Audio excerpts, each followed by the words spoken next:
This is the Mad Dragons Podcast.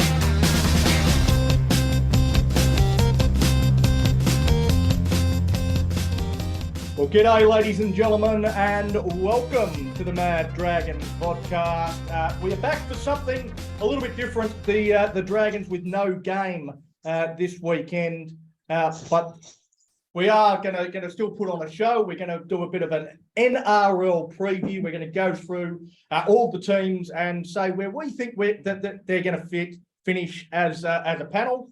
We've all done our ladders, done our predictions, our Dally M's, premiers, all that sort of stuff. And we've come up with what we think is going to happen. We will start with a little bit of Dragon stuff, though. It is the Mad Dragons podcast after all. And, well, wouldn't be the Dragons without a little bit of controversy. And since our last show, the Dragons have had plenty. It's been the off-season from hell. But straight after the Charity Shield loss, Chloe, Mika Ravaloa, Zane Musgrove in a 6 a.m., let's call it a powwow. What are your thoughts on that? I just want to say welcome, everyone. Welcome to season 2023. So this, I think it was a bit shit, this debacle, whatever. If there's an issue with the players, they could have sat down and man to man, player to player, go, hey, I think we did really shit today. Let's like persevere. Let's do something. But to go a few drinks in and just get something under your belt and go, oh, I've got a problem with you now. What's it? And why did it have to go to the news as well? That's my issue. If it was just in a club, there's no issue. No one got hurt. No one was like bloodied or anything. Why did it have to go to the news as well? Like, why didn't it stay in club? Yeah, I think that's a very, very good point. And I think, it's not the next thing on the agenda, but it does bring us to another point that sort of came out of that, Hasman, and that was a rat in our ranks, certainly James Graham, saying that the Dragons do have an issue with leaks coming from inside the club. We've said it on this program. We've been saying it on this program for at least 18 months that there is a massive rat within our ranks that is leaking information to the media. Do you see this as a big issue for the club? I do. I've always had a philosophy that the media don't know things. The media get told things. And for all this shit to be getting out, there has got to be someone within the club who's feeding the media all this bullshit. Otherwise, how else do they find out that Rava and Musgrove were having a bit of an argument after a bloody night on the piss? They're back at the bloody hotel. Who the fuck else is going to know? My suspicion is that it's a player who currently does a bit of work for one of the radio stations up in Sydney, Triple M. I won't mention his name because I've got absolutely no proof of it. That is my suspicion. But that's a bit of wishful thinking there, Matty. That's not you don't actually suspect him because it's been happening since well before he got here. You just want it to be him because you want to fuck him off out of the club. Well, what better reason? But for what's happened since he's been at the club, I'm fairly certain he's been the one. He might have replaced someone else for all I know. No, the management have got to get onto this. They've got to find out who it is and basically tell them in no uncertain terms to shut the fuck up. Yeah. Just going back a bit, I suppose, to the Rava Musgrove incident, Nath Battershall in the comments, he says, you go out and celebrate till 6 a.m. When you actually win something. We've won stuff all. I've heard this attitude a few times. I completely disagree with it. Like, I've played in footy teams, and you go out and you have a drink with the boys every single game, win, lose, or draw. Who only drinks when they're celebrating? Like, I drink a hell of a lot more when the Dragons lose than when we win. Agreed. I think there are a lot of reasons why you go out and have a drink. I think that the fact that the Dragons had the 3 weeks off, we've got the bye in round one. I have no problem whatsoever with the coaching staff saying, We're in Mudgee. That was a shit performance. We've got 3 weeks where we are going to absolutely fucking smash you boys for the next 3 weeks. You have the hardest 3 weeks coming up that you've had all off season. You've got one night. You've got tonight, go out, enjoy yourself. Tomorrow your ass belongs to me. I've got no problem with the club saying that. My big issue with this is the 6 a.m. thing. Now, I used to live in Mudgee. I was born in Mudgee, and that town closes at 2 a.m. Everything shuts at 2 a.m. So these 2 blokes went back to the hotel and kept drinking back at the hotel for another 4 hours before they got into a dust-up, they got into an argument they can't even remember. Now, the incident itself, I think it's a massive blow-up. I don't think there's anything in it at all. I think if it wasn't for the fact that the Dragons have got we've got a bit of a history of doing this sort of stuff now where we're marked by the media and everything we do is going to be news. So the incident itself, I don't think is that big of an issue. I do think, though, that once again, the club, or these players in particular, they were taking the piss. Like they were given a little bit of leash and they took a mile. So you know, there's going out and having a few drinks, behave yourself, get back at a decent hour, and we'll get on the bus tomorrow and head home. Drink until 6 a.m. That's taking the mick. But when you were 20-something years old, you drank till 6 a.m. Yeah, I wasn't a professional footballer either, though. No, I know the professional athletes. But again, we were 3 weeks away from another game. They've told them to go out and have fun. They have taken it too far, but they're probably fighting over that they were going to play PlayStation or Xbox, like something stupid like that. Oh yeah, I've got no doubt it had absolutely nothing to do with footy or each other. It was just a stupid. I can drink more than you. No, you can't. I 100% believe Rubber when he says I don't even remember it, so it's not an issue. We've moved on. We're shaking hands and we've got over it. Like I don't think there's any problem between the players, but I do think that it showed a little bit of a lack of respect towards the coaching staff once again, which is the same as Barbecue Gate. It's the same as a few things where, the coaching staff have given them a little bit of free rein, and they've taken advantage of that and gone to the next level, and that they've abused that trust that they were given, and it's just another case of that happening. Yeah. I'll stay with you, Big T. The other major incident, now I actually think this one's worse, is Francis Molo pleading guilty to a domestic violence charge. It doesn't seem to be getting anywhere near the same media attention as the Rubber Musgrove incident, but what are your thoughts on Frankie Molo? He's been charged with intimidation and striking a woman. So if he struck a woman, I'll say no, stalking, not striking. Pardon? It was stalking, not striking. Oh, stalking. Sorry, yes. But still, you can't intimidate a woman. What's going on? But we don't know her side of the story, or we don't know his side of the story yet.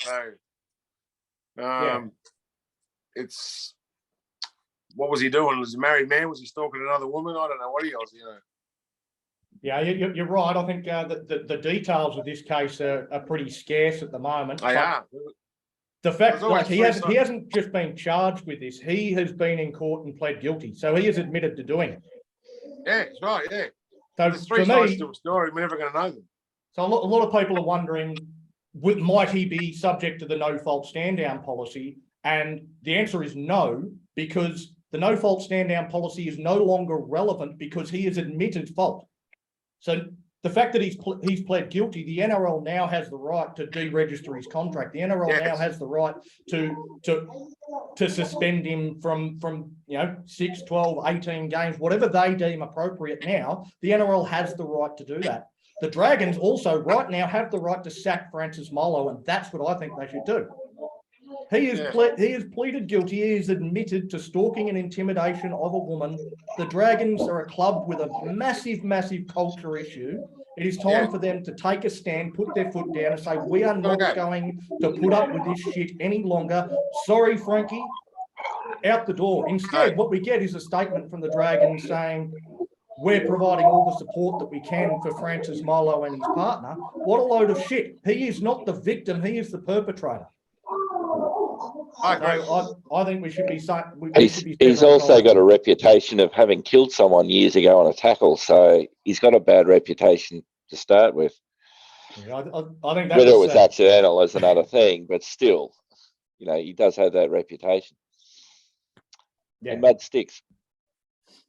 Yeah, no, I mean, I remember, obviously James Ackerman, tragic accident. I think it was just an accident that happened on a footy field. But the next time those two teams played against each other, first tackle, Francis Molo lays on another shoulder charge. So and a big dust up ensues. So he's a guy that's never backwards in coming forward, and he is that aggressive enforcer. But it's okay to do that on the field. I think when you start doing that off the field, yeah, it's time to say goodbye. But good to see you, Youngie. Haven't seen you for a while. You're has been a while, yes. Special guest, mate. I need to make more of an effort, that's for sure. Hopefully this year a bit better. I had a few things going on last year.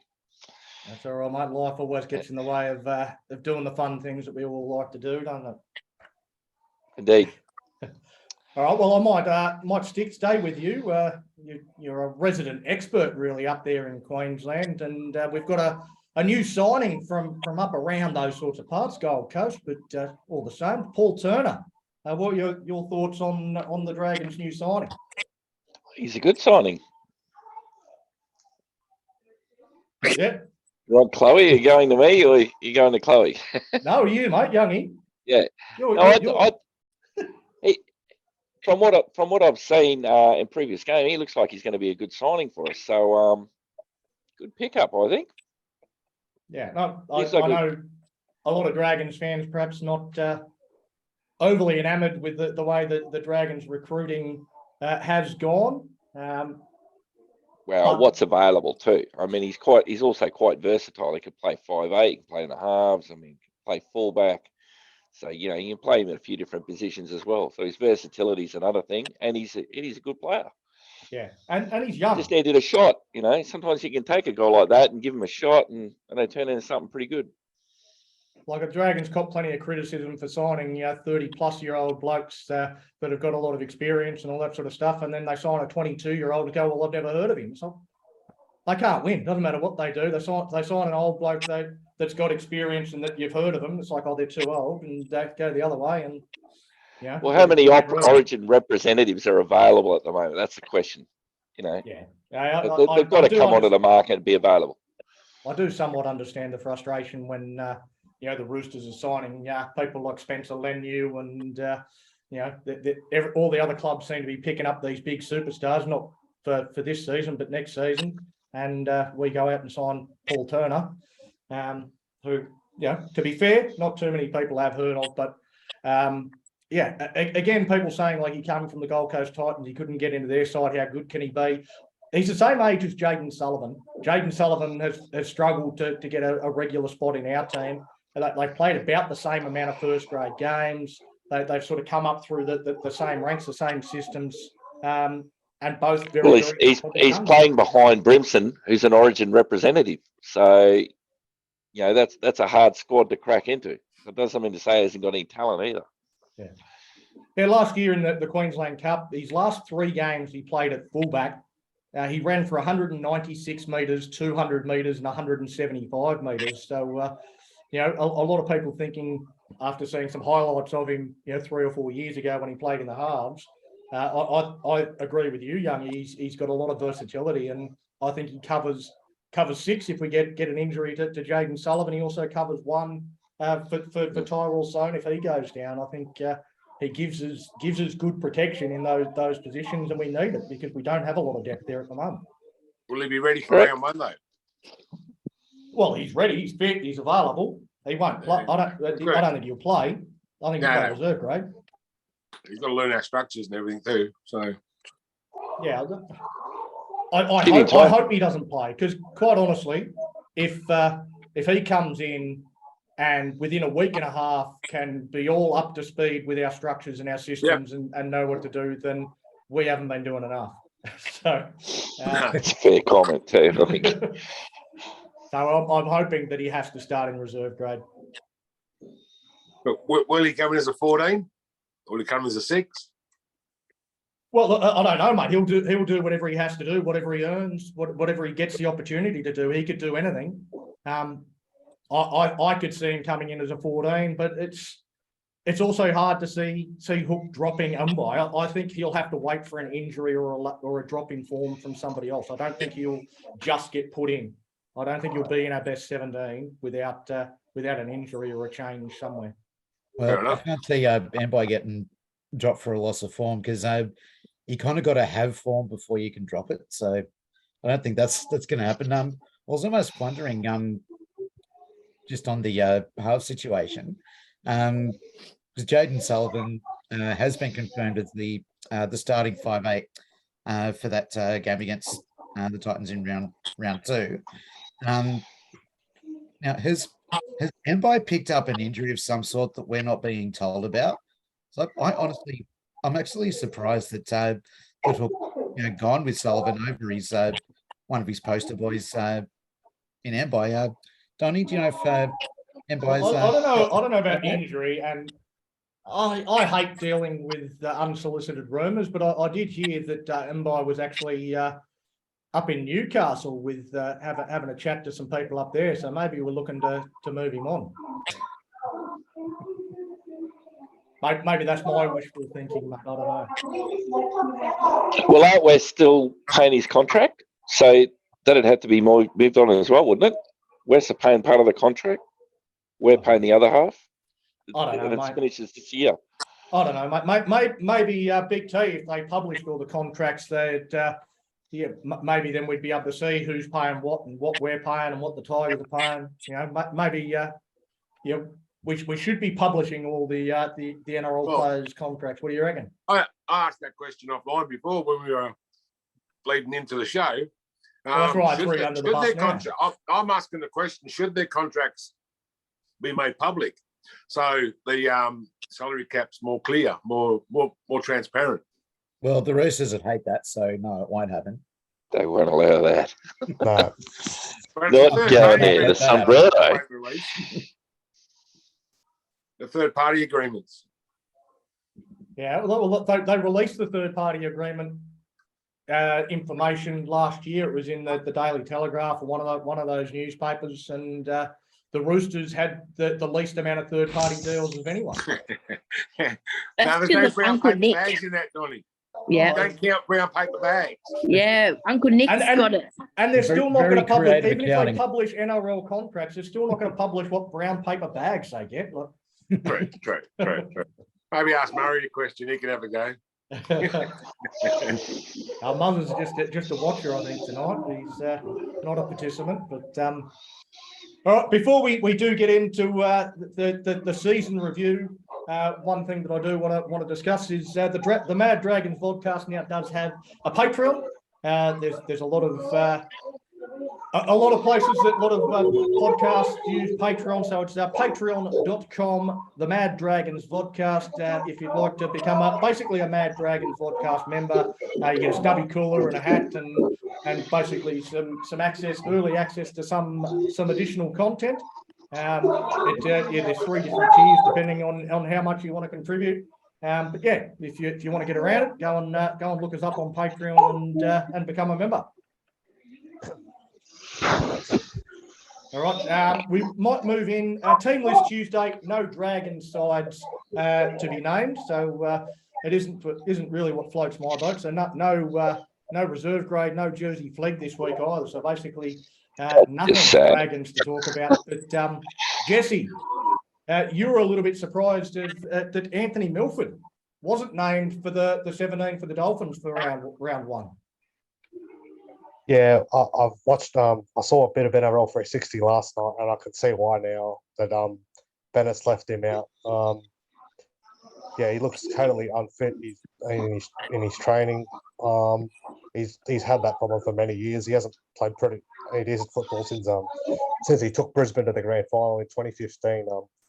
Bennett's even put him the ultimatum.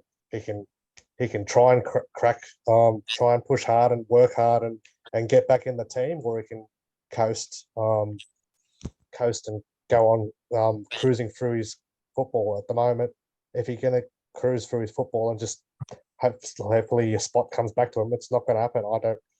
I think his career's at a crossroads. If he doesn't show Wayne Bennett that he can earn his spot back, I think his career's over.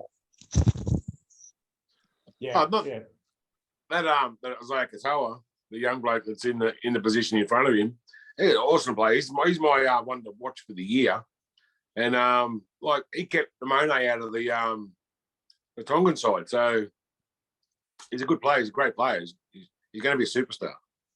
He's a Penrith junior as well. So yeah, another one coming from that Penrith system that they have big raps on, but unfortunately couldn't get a crack. Obviously, reasons to our own law and Nathan Cleary in front of him, but they've got big raps on him, and I'm sure he'll learn a lot under Wayne Bennett.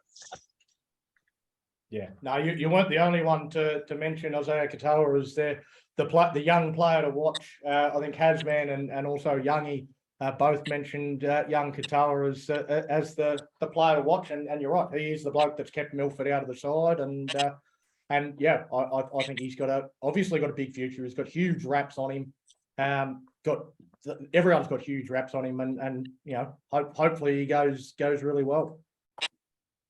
Right. Now I want to talk about all the clubs in the competition, and something really interesting. Well, it had happened until I finally saw Hasman's ladder. He was the last one to send it through. So at the top and the bottom of the ladder, we'll start at the bottom and work our way up.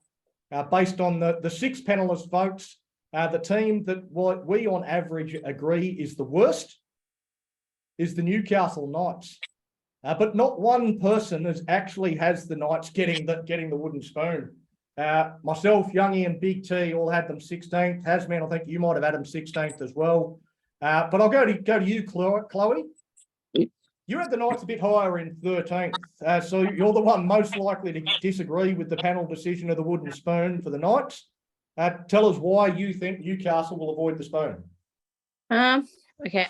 Well, I was looking at what the gains and losses. So I like to look at what the gains. I think they got Jack Hastings and they got Adam Elliott. I do see a good roster. There's the player, I don't know how to say, that's going to the Roosters. Centre, the tall one. I don't know. Sorry, Dominic I'm Young. very bad. Yeah, Dominic Young, that one. Thank you, Jesse. Yeah, he's going to the Roosters. So I do see good players there, and it hit that. I just think that it's like with us with Ben Hunt. With Ben Hunt, it's the captain, the one that got in trouble in the toilet. That one. That one. Thank you. But I'm having a shocker tonight, guys. Shocker. Mind blanks.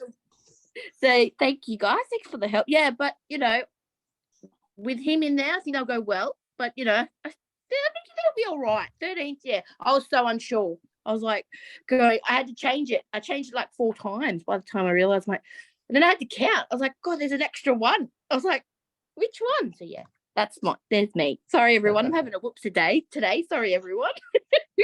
Yeah, I could definitely see Newcastle surprising. I know that we've all got them low down the ladder. I think their spine is, that's going to take some time to gel. Lockie Miller at fullback, I think, is a really good signing for Newcastle. I think he's going to be a big addition and allow Ponga to make that transition into the halves. I've got big question marks about Ponga in the halves. I think it was tried before, and it actually limits his effectiveness. When you know what side of the field he's going to be on, and he's got to play in structure. Kalen Ponga is so much more dangerous playing out of structure and ad-lib footy and playing what's in front of him. I think chucking him in the halves, I think limits what he can do and what he can bring to the team in attack. So, but still, Jackson Hastings should be a good foil for him at half. Brayley's a pretty good dummy half. It's not a bad looking spine if they can get it working. I could definitely see them not getting the spoon, and obviously no one on the panel's actually tipped them for the spoon, but everyone has them pretty bloody low.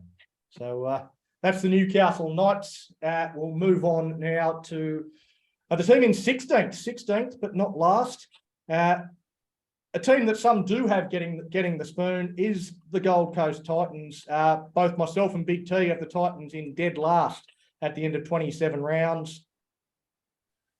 Youngie, you might have to bring yourself off mute, but you've got the Titans making the 8. Make your case, mate.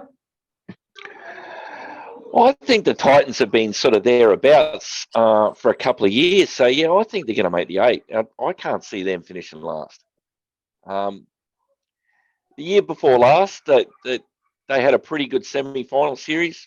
Didn't do too well last year, but I can see them getting it together and making the 8 this year. Yeah, I don't know whether they'll win it, but I think they're a pretty good team.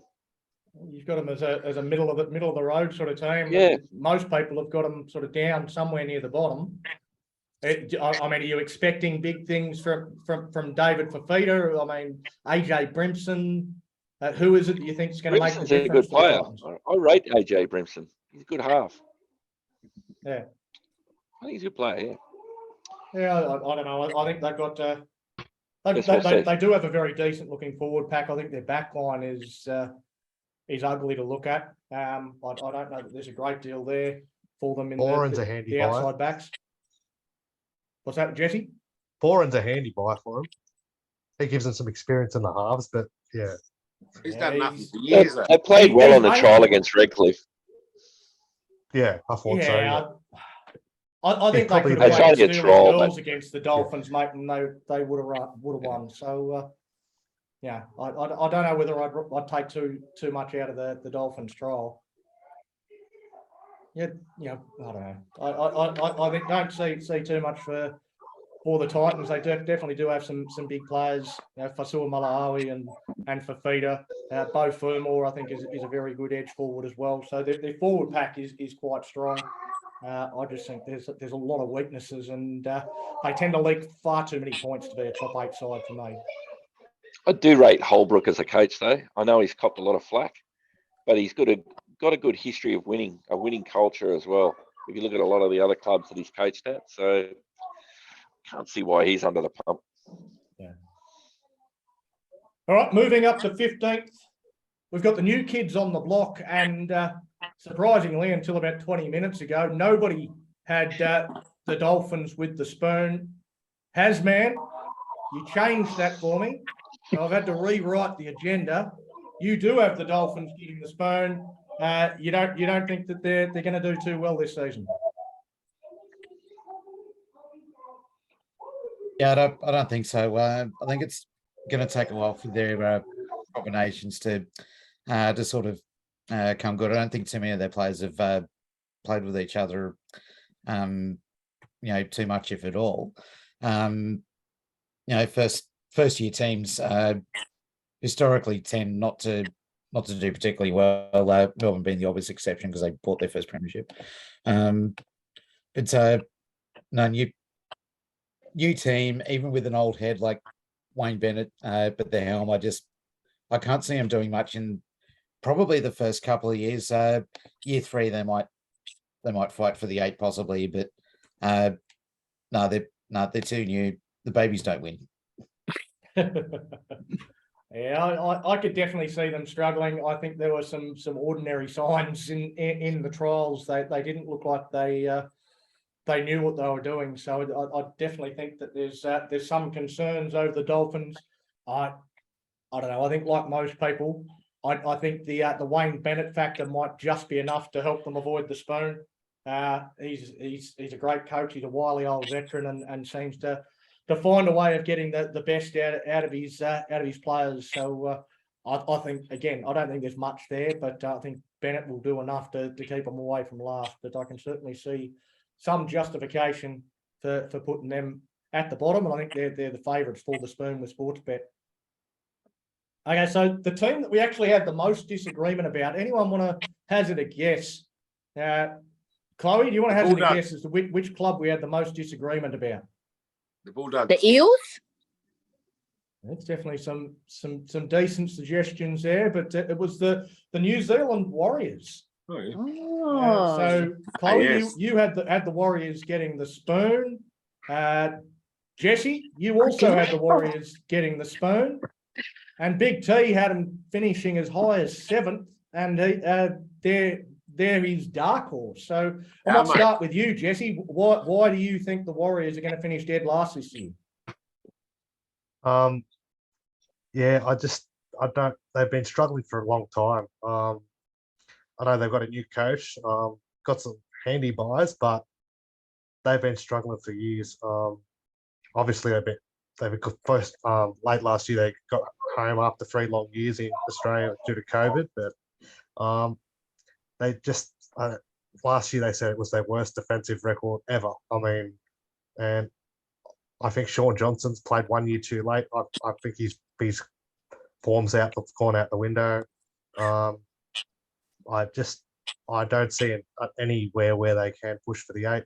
I think it's going to be a long year for them, but they do win a few games at home, I think.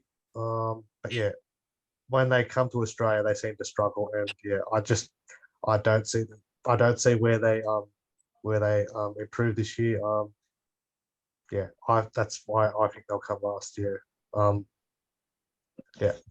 Before I go to Big T to respond, we do have in the comments Rory McDonald. He wants some of what Youngie's on, and I think after this response from Big T, he might want some of what Big T's on too. So he's looking for some good gear. Big T, why do you have the Warriors in 7th? Mate, their buys this year have been fantastic, man. You got Mitch Barnett from the Newcastle Knights. He's a great player, isn't he? Mitch Barnett. Jackson Ford. There you go. Jackson Ford's there now, Matthew. He's got a little bit of a soft spot for the Warriors, I think. Bit of a soft spot. Oh, look, Tamare Martin. I know he's getting on in age, but he's still a good player. Charles Nickel Klogstad, Marata Nakore, Dylan Walker from the Manly team. He's a good player. So good bloke too. Yeah, good bloke. Willie Army, they bought Braden Willie Army, took him over there. I thought he was a good player. He should have got more time at the Dragons, but he must have a falling out with Hook. Now they bought well. I think they're going to finish in the bottom of the top 8, and I don't think they'll push for the grand final, but they'll go 2 weeks into the 8. Yeah, I don't know, mate. I think you just named a bunch of players that weren't good enough to make the Dragons team. Like they were struggling to make the Dragons reserve grade team. They've lost a hell of a lot more talent than what they've gained. I sort of agree with Jesse that their only plus is they're playing out of New Zealand this year. I think it's going to take them a little while to recover. They haven't had any touch with their pathway systems or anything like that over the last couple of seasons due to COVID. I think it's going to take them a little while to recover from that. I think it's a real project. I'd be very surprised if they finish as high as 7th. Fair enough. But there's definitely going to be some times where as we go through the rest of these, where people are going to say, "What the hell is Donny smoking?" So opinions are like assholes. Everyone's got one. I'm going to stay with you, Big T, for the next team as well. Everyone hates Manly, and the rest of the panel have done the right thing and put Manly outside the top 10 for 2023, but not you, Big T, you maroon jersey loving weirdo. You've got them finishing 6th, mate. What's the deal? Yes. You've let us down. I like that team. I like Tommy Turbo. I like Ruben Garrick. I think he's going to be up there on the top point scorers again this year. Cooler's he's a live wire. He's quick. He's good in the centres. Anything happens to Tommy, Cooler will go back to fullback. Garrick will go in the centres, and Jason Hart will come back from injury. I would have loved to have kept Saab, but he went to Manly because he didn't like the travel or something. Some wow, Generation Z or wherever. Western Sydney to Manly is a much shorter drive. Yeah, exactly right. Much easier. No, I'm a bit different. I do like Manly, and I think Daly Cherry Evans will steer them to another semi-finals. Yeah, I think like most people, I can't trust Tommy Turbo. Oh, good. Yes. I know he's been named this week, but when will he be named again? Will he ever play again? He might miss the next 12 weeks the way he's in and out of teams. Obviously, if he's fit, it's a different proposition. They did win the pre-season cup, so I can understand why you'd be cock-a-hoop after winning such an important competition. Who did they play? Mate, you're the one. I'm trying to help you out here, give you some sort of out, and you're coming back at me. They'll finish in the bottom half of the 8. What do you guys think of Anthony Seibold coaching him? Well, he didn't go too well last time he had a crack at coaching, and again, one of the things that Seibold had a big problem with in Brisbane was dealing with the Brisbane board. I wonder how long it's going to be before the crusty old men, they're a weird bunch at Manly that run that club.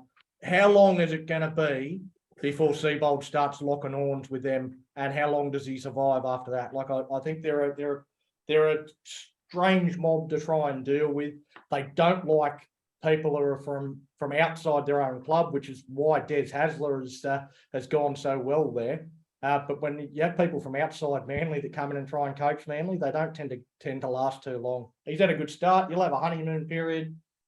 Will he last? I've got my questions. What are your thoughts, Jesse? Yeah, after the way he left Brisbane, I didn't think he'd coach again. To be honest, that's the worst I've ever seen the Broncos. But he's obviously they bagged the crap out of him too. No raps on him. Yeah, that they couldn't get him out of the door quick enough, and we actually had his assistant Peter Gentle. The year after he became a Hawks assistant coach. So, but yeah, I didn't think he'd coach again. But I'm very surprised that Manly got him because, as you said, Donnie, he's not a Manly man. They've only ever had success when they've had a Manly man there. Obviously, Des Hasler and Jeff Tuvey are good examples, and some others as well. But yeah, Fulton. Bob Fulton's another one. Yes. Their last outside coach was Trent Barrett. He didn't last there long, so I don't know how long Anthony Seibold lasts. So he had success at South in his first year, but I don't know. Look at the squad he had. Yeah, he had a great squad. Manly still don't have a lot of depth, so I don't know what he's going to do when the injury strikes. But Turbo is the player they need on the field if they're going to do anything this year. Yeah, a lot of focus on Turbo, but one bloke that I actually want to mention from Manly is his understudy, Kale Weeks. Weeks played fullback for Manly in the 2019 SG Ball Grand Final. The Illawarra Steelers won. Weeks, I think he's a really good talent. He's actually off contract as well. I don't think he's a real target for the Dragons, but there's got to be a few NRL clubs that could do with a fullback for his quality in their system, because if Tommy Turbo's fit, he's never getting a run at Manly. So, I know I think he's named on the bench for Manly this week. So, he's obviously in there thinking as being a player that has something to offer. But yeah, it'll be interesting to see how he goes over the course of the year and which club picks him up, because he's a real talent, I think. All right, another team that everyone has finishing outside the top 10 is probably a bit of a surprise given their recruitment for 2023. But the Tigers are picked for 12th overall by the panel. Youngie, you've got them for 7th though. Why are you so high on the Tigers' chances? Look, maybe I'm just thinking about 2005 and Benji being back there, and he's running the show over there now above Benji. What's his name? Tim Sheens. Tim Sheens, yeah.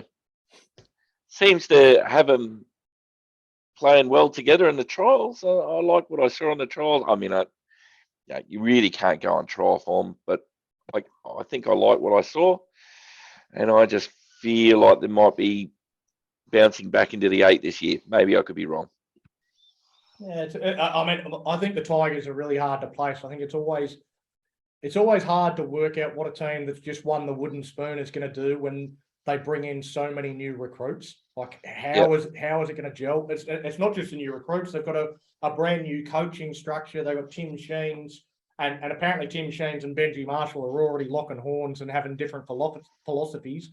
Who would have thought that those two would have different ideas? Jesus Christ, chalk and cheese. But Yep. yeah, it's I don't Benji know, was it's an very ad interesting lib and dynamic there. Sheens was very structured, wasn't he?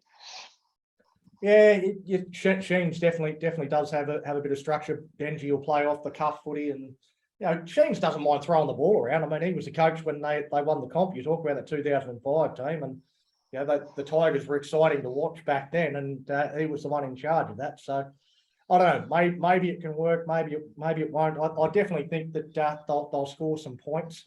I think for a lot of Hooker people, helps. yeah, well, Appy Coruscant, quite possibly the best hooker in the game. I think Penrith are really going to miss him, but yeah, I think there's definitely some good players. It's actually a young bloke there in the front row that I've got big raps on. Stefano Uto Ikamanu. I think he's a really good young talent. He came through that Parramatta Eels system. I remember calling a game where he was playing, and he was about 10 foot taller than all the rest of the players. He's taken a little while to develop, but again, you can't go on trial form, I suppose. But in that first trial, I thought he was really, really impressive. It looks like he's really bulked up and got a lot of strength. So I think there's definitely a case to be made for the Tigers. Hasbeen, you're probably at the other end of the spectrum for the Tigers. You've got them down in 14th. I mean, you're obviously a bit different to Youngie. Why have you got them so low? I have my doubts about Benji and Tim Sheens being able to coexist harmoniously. I don't think the Tigers are really sort of up to anywhere near the top 8 at this stage anyway. I mean, we've just basically, stolen their sort of backup hooker, so they're probably double fucked there. Yeah, I just don't rate them. Yeah, I think they'll struggle for probably until a couple of years into Benji's stewardship, if he does end up taking over from Sheens, which I think is what they're sort of grooming him for.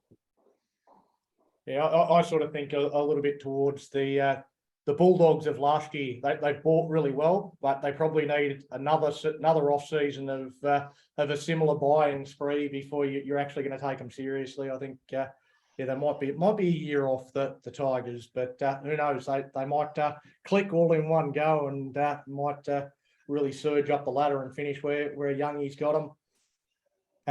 The Broncos are next on the list. Big T, you've got them making the 8. But we've heard a bit from you, so I'll go to Jesse. You've got them in 9th, just missing the 8. Plus, you've got Selwyn Cobbo as one of your young players to watch. So take us through some of your thoughts, mate. Last year, yeah, the Broncos. So I'll go. What happened from last year? Obviously, the Broncos was cruising nicely. They were in the top 4 round 19. I think it was about 7 weeks to go, and they completely crashed out of the finals race. I mean, they've got some great young talent there. I don't think they're quite a premiership threat yet, but they definitely do have some players there that can help push for the 8. I think Adam Reynolds needs to stay on the field all this season. He missed quite a lot of football, having trouble with that hamstring, or he needs to stay on the field if they're going to do anything. But one reason why I highlighted Selwyn Cobbo as a player to watch, he came through his first full season last year, made the Origin side, and he's obviously said that he would like to have a crack at fullback. And with Reece Walsh down injured on Friday, so he'll get a crack at fullback. He's sort of in that Latrell Mitchell Greg Inglis mold, and I think he's a player to watch. And he's got a big body, and I think he's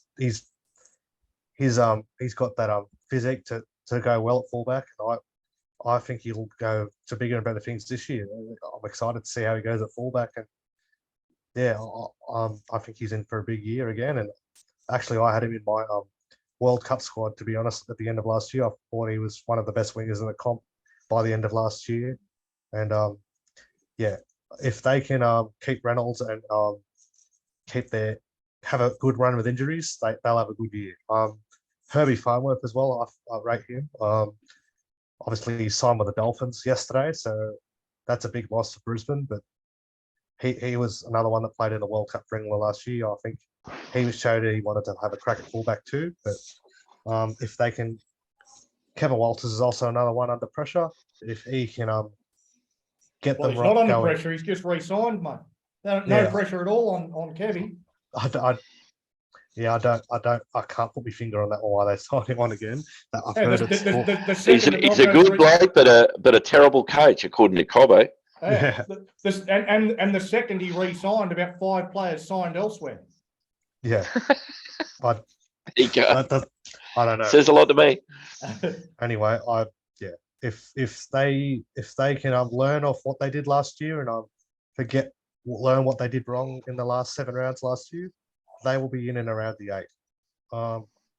As I said, they were in the top 4 with 7 rounds to go last year.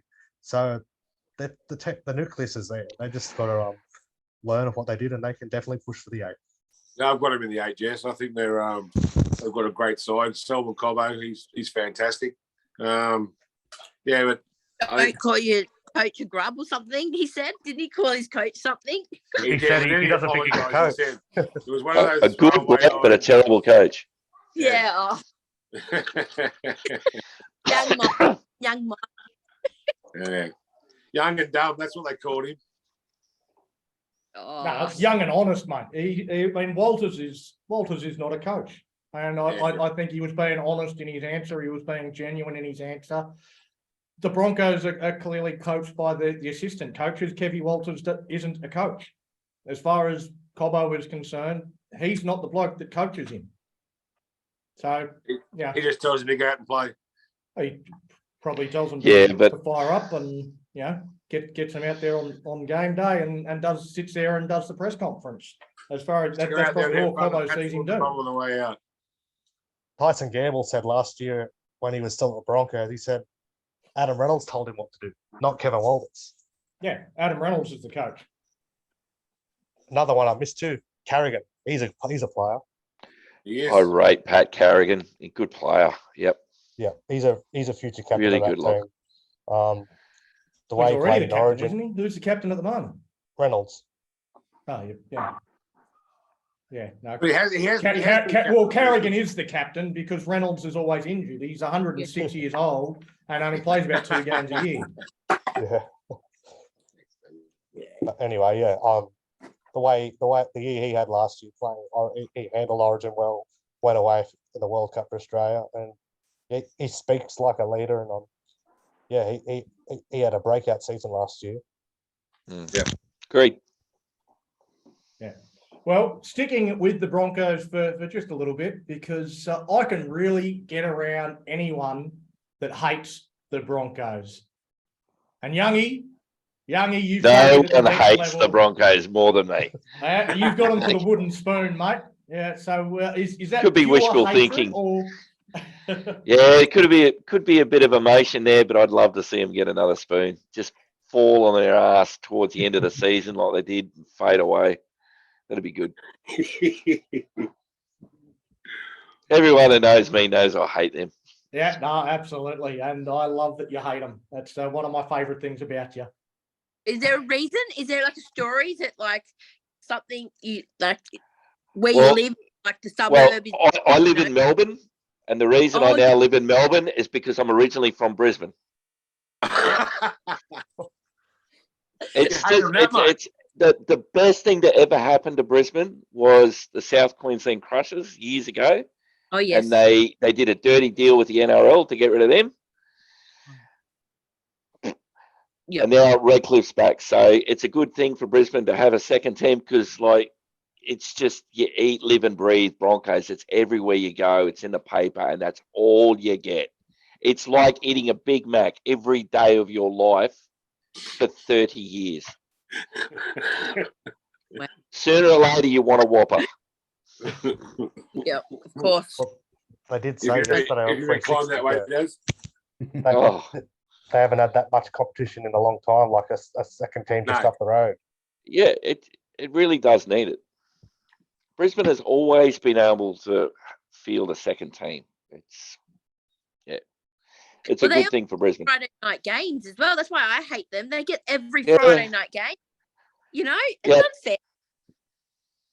It's all about media. I know, right? Yeah. No, they Missed that, Jess. They're getting the TV. They always get the TV ratings up there in Brisbane. That's right. that's what Nine do it for TV ratings. Yeah, no, absolutely. I mean, that's what it all comes down to and that's the reason why Brisbane gets so many Friday night games is because of the, Friday night TV ratings. It's all about ratings. It's got nothing to do with competition equity. It's just about money. The Broncos make the NRL and they make the TV networks money. So they're always going to get Friday night games. And so long as we're a commercial enterprise, that's the way it's always going to be. And maybe having another team in Brisbane might dilute their audience a little bit and might make them a little bit less watchable for those folk up in Queensland. They might get a little bit less, but I think at the moment Brisbane are one of the biggest shows in town in terms of bringing revenue into the NRL. Moving on, myself and Jesse of the Dogs finishing in the top 8, but Big T, you've dragged the Dogs down to a panel average of 10th. By putting them 14th on your ladder. Not impressed with their signings for 2023, mate. I'm a bit like Daz and the Broncos, mate. I've hated the Bulldogs since around the mid '80s when their players wore ice hockey shoulder pads with the what's it called? The plastic shoulders. Yeah. And that's got to be illegal, man.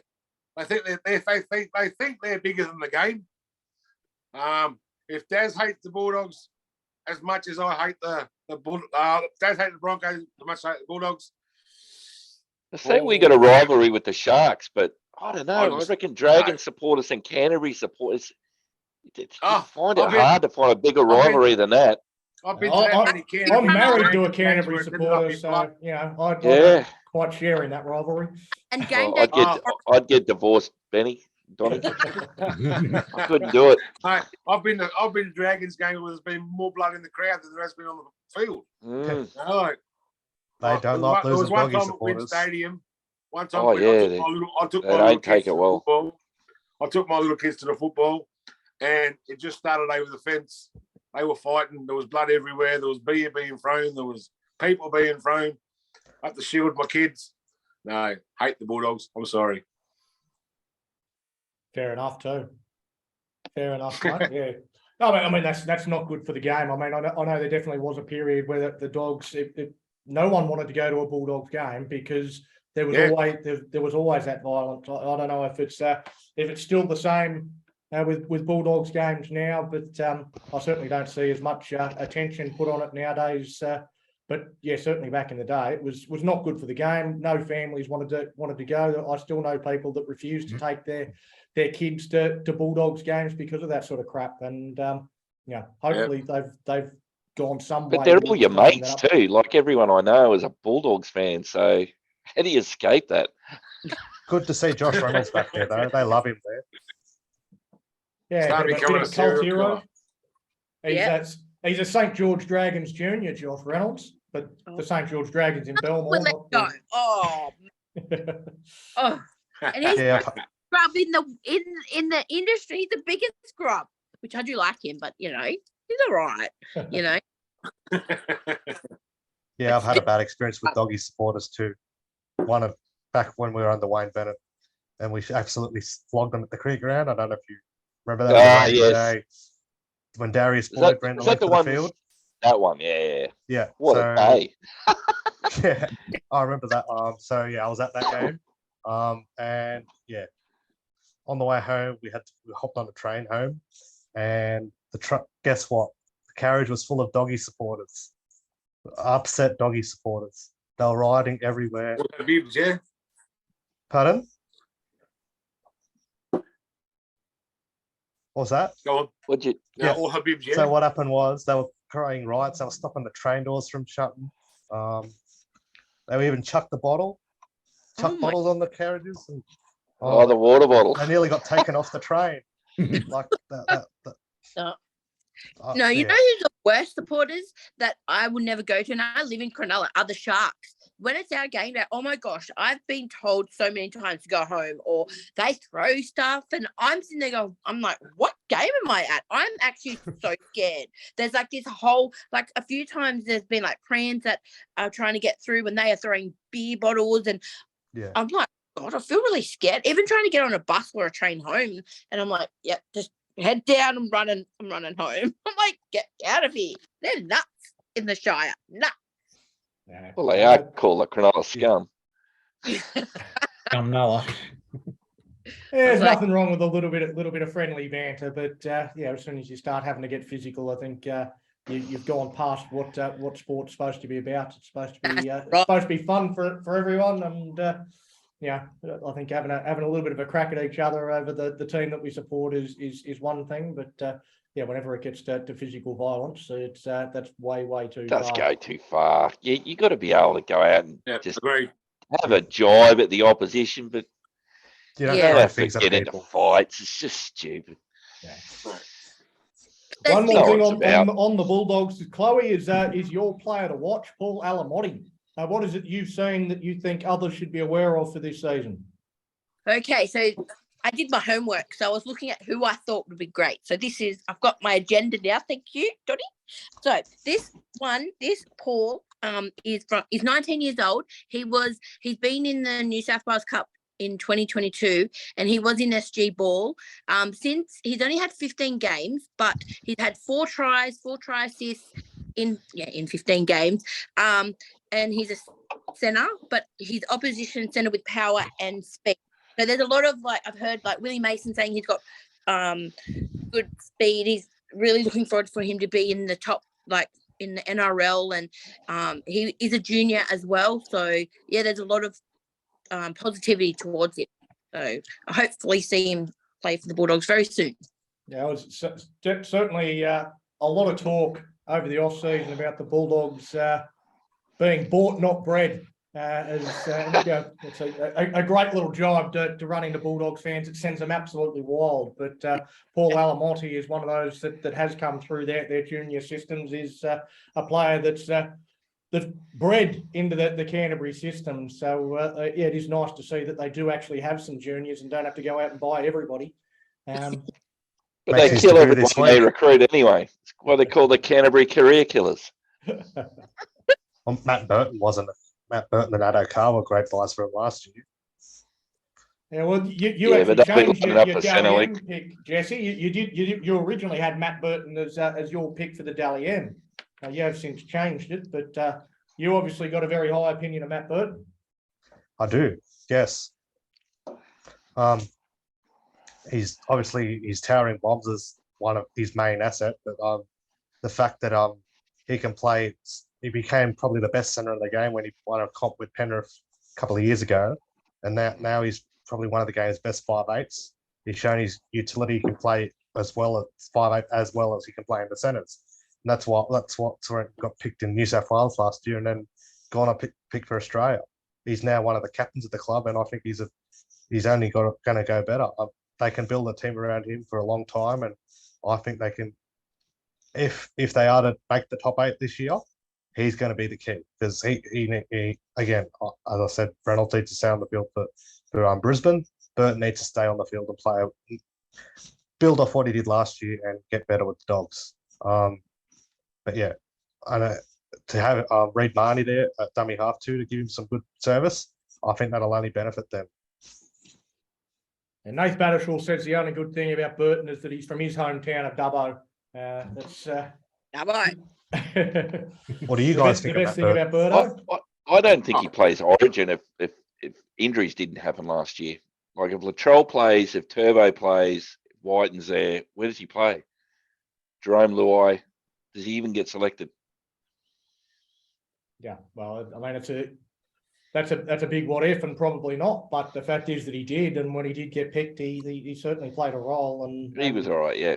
I think particularly in that second game, he was a big reason. Well, maybe not the reason why we won, but certainly a big reason for the margin, because it was a pretty significant margin. Some of his big towering bombs gave the Queenslanders nightmares. But might go back to you, Chloe, just for a second, because the team that we've got filling the the Tigers slot in ninth spot is the Canberra Raiders. Everyone else has the Raiders slipping this year and missing the 8. But you've got them moving up and slotting into 5th spot. What is it about the Green Machine that you like? This is like my second team because this is my dad's team. So I think so I actually really like them. They're even though I like Whiten, Fogarty, Papali, I love their grit. And when I was watching them last year, the way if they were behind, they just kept going. And the way like the defense, Sebastian Chris, I really like him. He's coming in for Savage. So I'm looking, and I actually do like Ricky Stewart. He's very on point and honest. Like if you're not playing well, you're going back, or if you don't have an attitude problem, go back to New South Wales Cup. And I actually admire that for him because I think coaches should be like that. And that's what our next coach is, a little salt of everybody. Okay, we're going to clone each little bit because we need someone.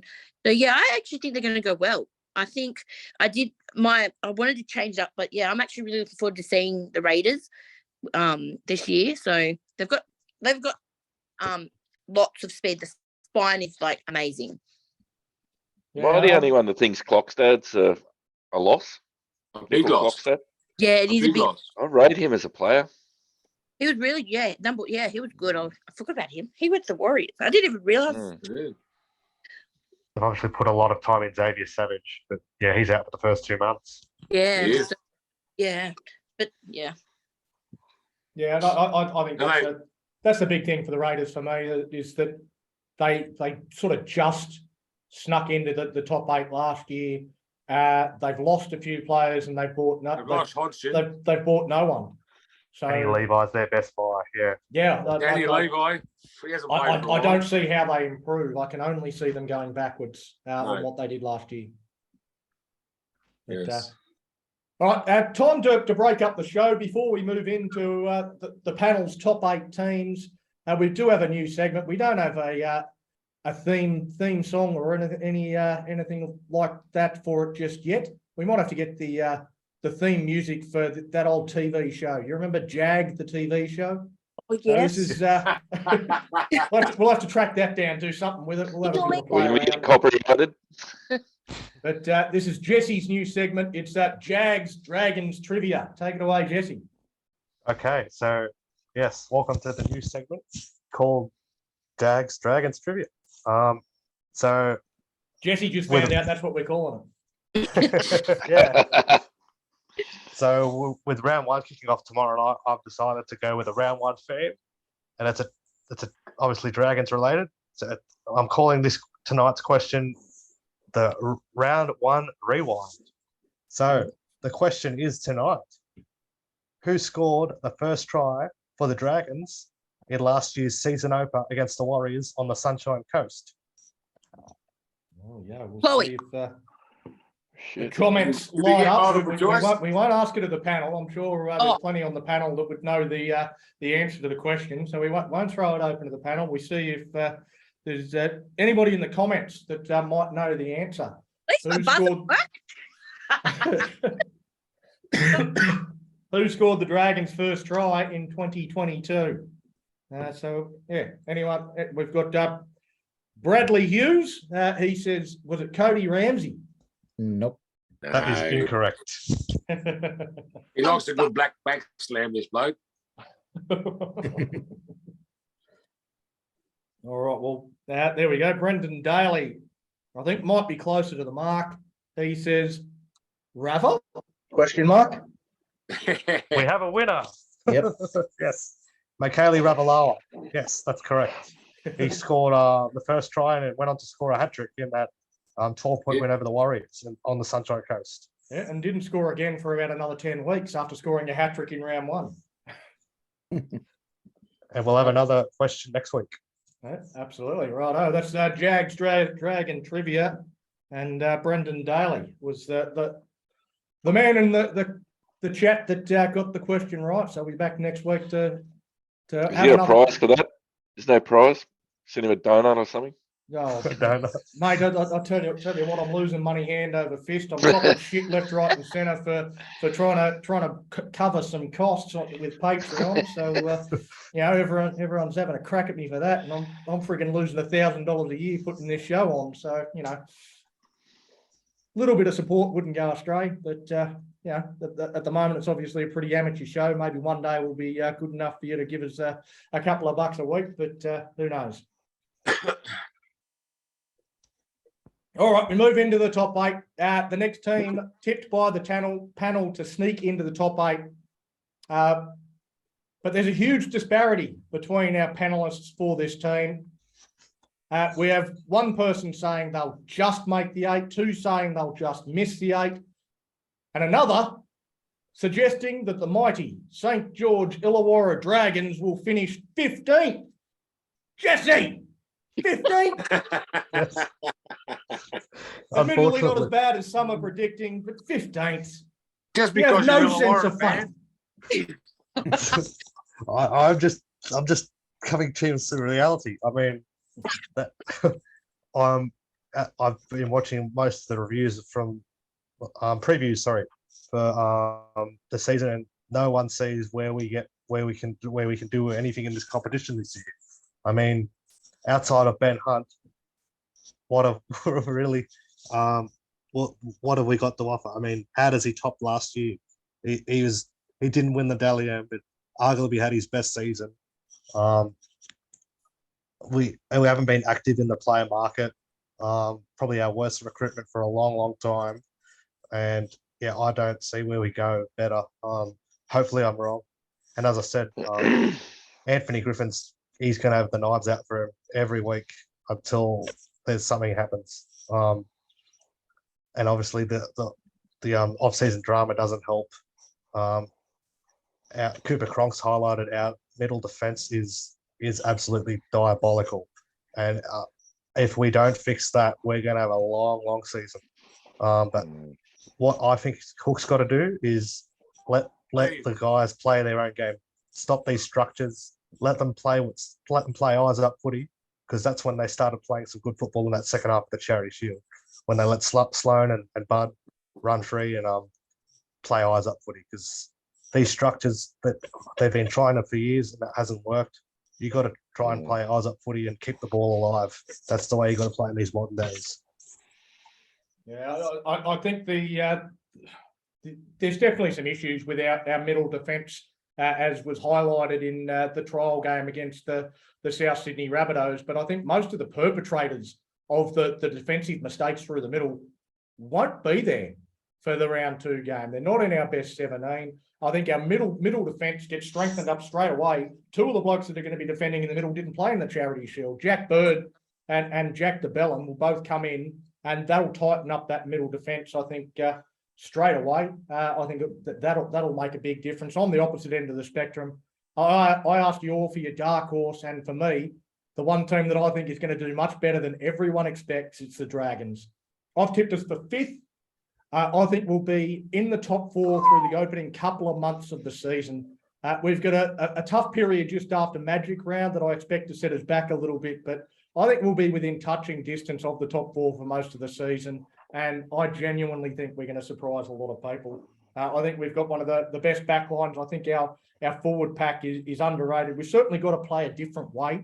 I don't think we can do what we did against South and try and take on teams through the middle. We've got to try and get a bit wider of the and find ways of getting between players. We can't. We just don't have the size to be running over the top of teams. We've got to find a way of getting between players to find our front, to get quick play the balls to put us on the front foot. So we've got to play a different way to what we've seen so far, that's for sure. But I think we've got a back line that can really score plenty of points. I think we've got halves pairing. I think Jaden Sullivan is going to have an absolutely special season. He's going to light the game up. I think there's a lot to like about the Dragons, and I think we're going to surprise a lot of people. I hope you're right, Donny. I hope so too. All right. Well, staying with the Dragons I'd love for a to little be bit proven longer. wrong. Youngie, Mm. who do you have as your Dally M medal winner for 2023? Can't remember who I selected now. Well, he's a Dragons player. There can only be one. Ben Hunt. Yeah. Ben Hunt, he's got to get it this year, surely. Well, I think if the Dragons finish 5th, I've got him He'll for get the it. Dally M as well. I think we've got to. He's going to get plenty of votes. It's gonna be if on we the win enough back of games to Benny, finish 5th. I think he'll fight with Nico Hines if Nico Hines gets back on the field early enough. Yeah. Well, Nico's definitely going to be up there again, but he's He's out obviously with a out for the calf first. injury at the moment. Yeah.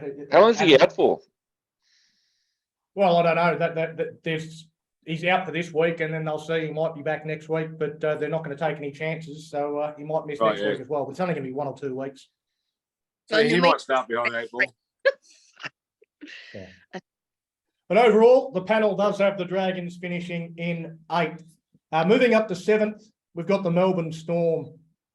Just so you know, that's my team I hate, by the way. Really? Oh, I hate. We've all got one. Yeah, it's just with their cheating and this, like, who they had, like Cameron Smith and Billy Slater, and they just irritate me. And I'm like, they get away with blue murder, and I'm just like, oh, get out. If we did it, we'll get a player like 5 weeks out, but they do it. Oh, it's all right. It's all right. So yeah, I just hate with a passion.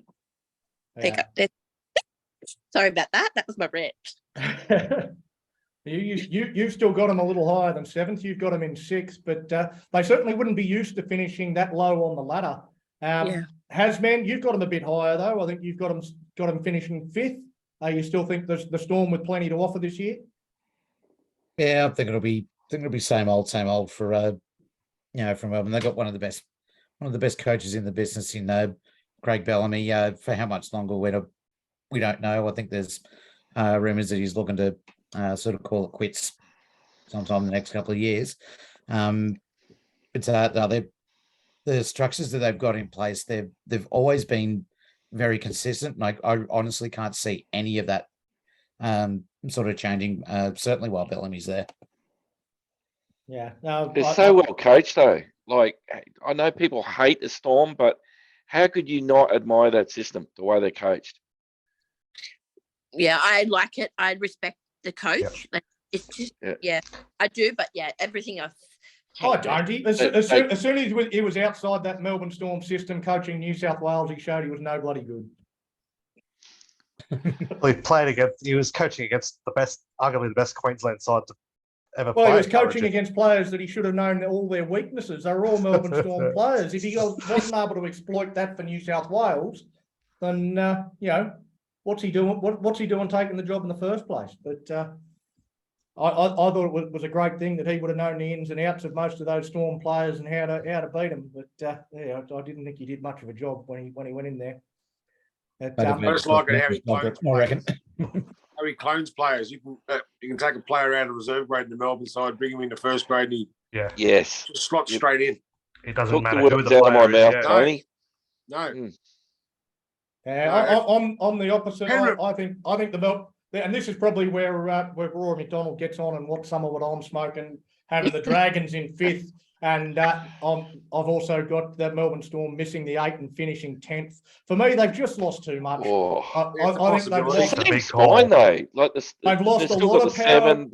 Let me tell you my reasons, and then you can have a crack. But for me, they've lost a lot of power of experience in their pack, and that will be telling. They also have no real depth in their key positions. We're already seeing Ryan Pappenhausen's out for up to 8 weeks, probably more. Who knows whether he's going to get back on the field at all? And their next best option is Nick Meaney. Really? Like, that's their next best option at fullback. Any injury to another spine player, and it's season over. Harry Grant won't have the support that he got from Brandon Smith. Tarek Sims already suffered an old man injury with a calf injury. I'd be surprised if he plays more than half a dozen games all season. Tui Kamakamika's out as well, so they've lost even more from what they need up front. I just don't see it happening for the Storm in 2023. Munster's the key for them. Munster's the key. Yeah, I just think the spine is very stable. They've played together for a long time. They guide the team around the park. It doesn't really matter whether they've lost a lot of forwards. They just bring somebody else in, get them to do a job. Very structured. I don't see a heck of a lot changing. I see maybe 5th or 6th, something there. I still think they'll go well. It's not like the losses they've had previously when they lost Yeah. Smith, Slater, Cronk. They've lost 3 big forwards, but they've still got arguably the best spine in the competition. Yeah, and Cameron when Munster. that happened, everyone made a big deal. Said, "Oh, this is gonna end the Melbourne Storm." This time, no one's saying it, and I think this is the time it's actually going to make a big difference. I think now that everyone's saying, "Oh, it's the Melbourne Storm," they're the Melbourne Storm. It's like Justin Olam's another one that's already out with a long-term injury. They've got a lot of troubles, I reckon, already coming into the season, and I don't see a lot of depth there. So I don't know, mate. Again, I've actually got them finishing somewhere between 8th and 10th. So and like Chloe, I hate the Melbourne Storm. So if they're between 8th and 10th, I'm saying 10th. But I got them 9th. Yeah, Just miss out. A couple I of think people they'll be that there have again. just missing out. I think they'll be there again. They're known for the big games and amazing round one record. Going for 21 straight round 1 wins tomorrow night. They are, yes. Wow, Let's go. that's some Amazing. stat. He's never lost a round 1 game 3-0. That is some I think they had stat. a buy in between that somewhere too. And people so, hate them. Well, how could you hate that? no, it's I'd love my pretty team to have a impressive, record pretty like that. impressive. Well, that's why you hate it, because it's not your team. Yeah. Well, I live in Melbourne, I so hate it's not any team avoidable. that's successful if it's not my team. And we'll never be successful unless we're one club, mate. We'll never be successful. The team I hate the most at the moment is I the agree with you. Roosters. The Roosters. I agree with you, Tony. Yeah. We got to change the board structure. It doesn't work. There's too much influence divided. Yeah. Everyone knows what to do, but they just won't do it because they're too old and hard-headed. Correct. Well, I read this article from Paul Kent the other day. It said the St George, half the St George side of the board want Riles as the next coach. Yes. The Win side want Flanagan. Yeah. So they're constantly divided. You know, They are. Why do how we are have you going 8 to move board forward with a members? board like that? Why the hell do we have 8 board members?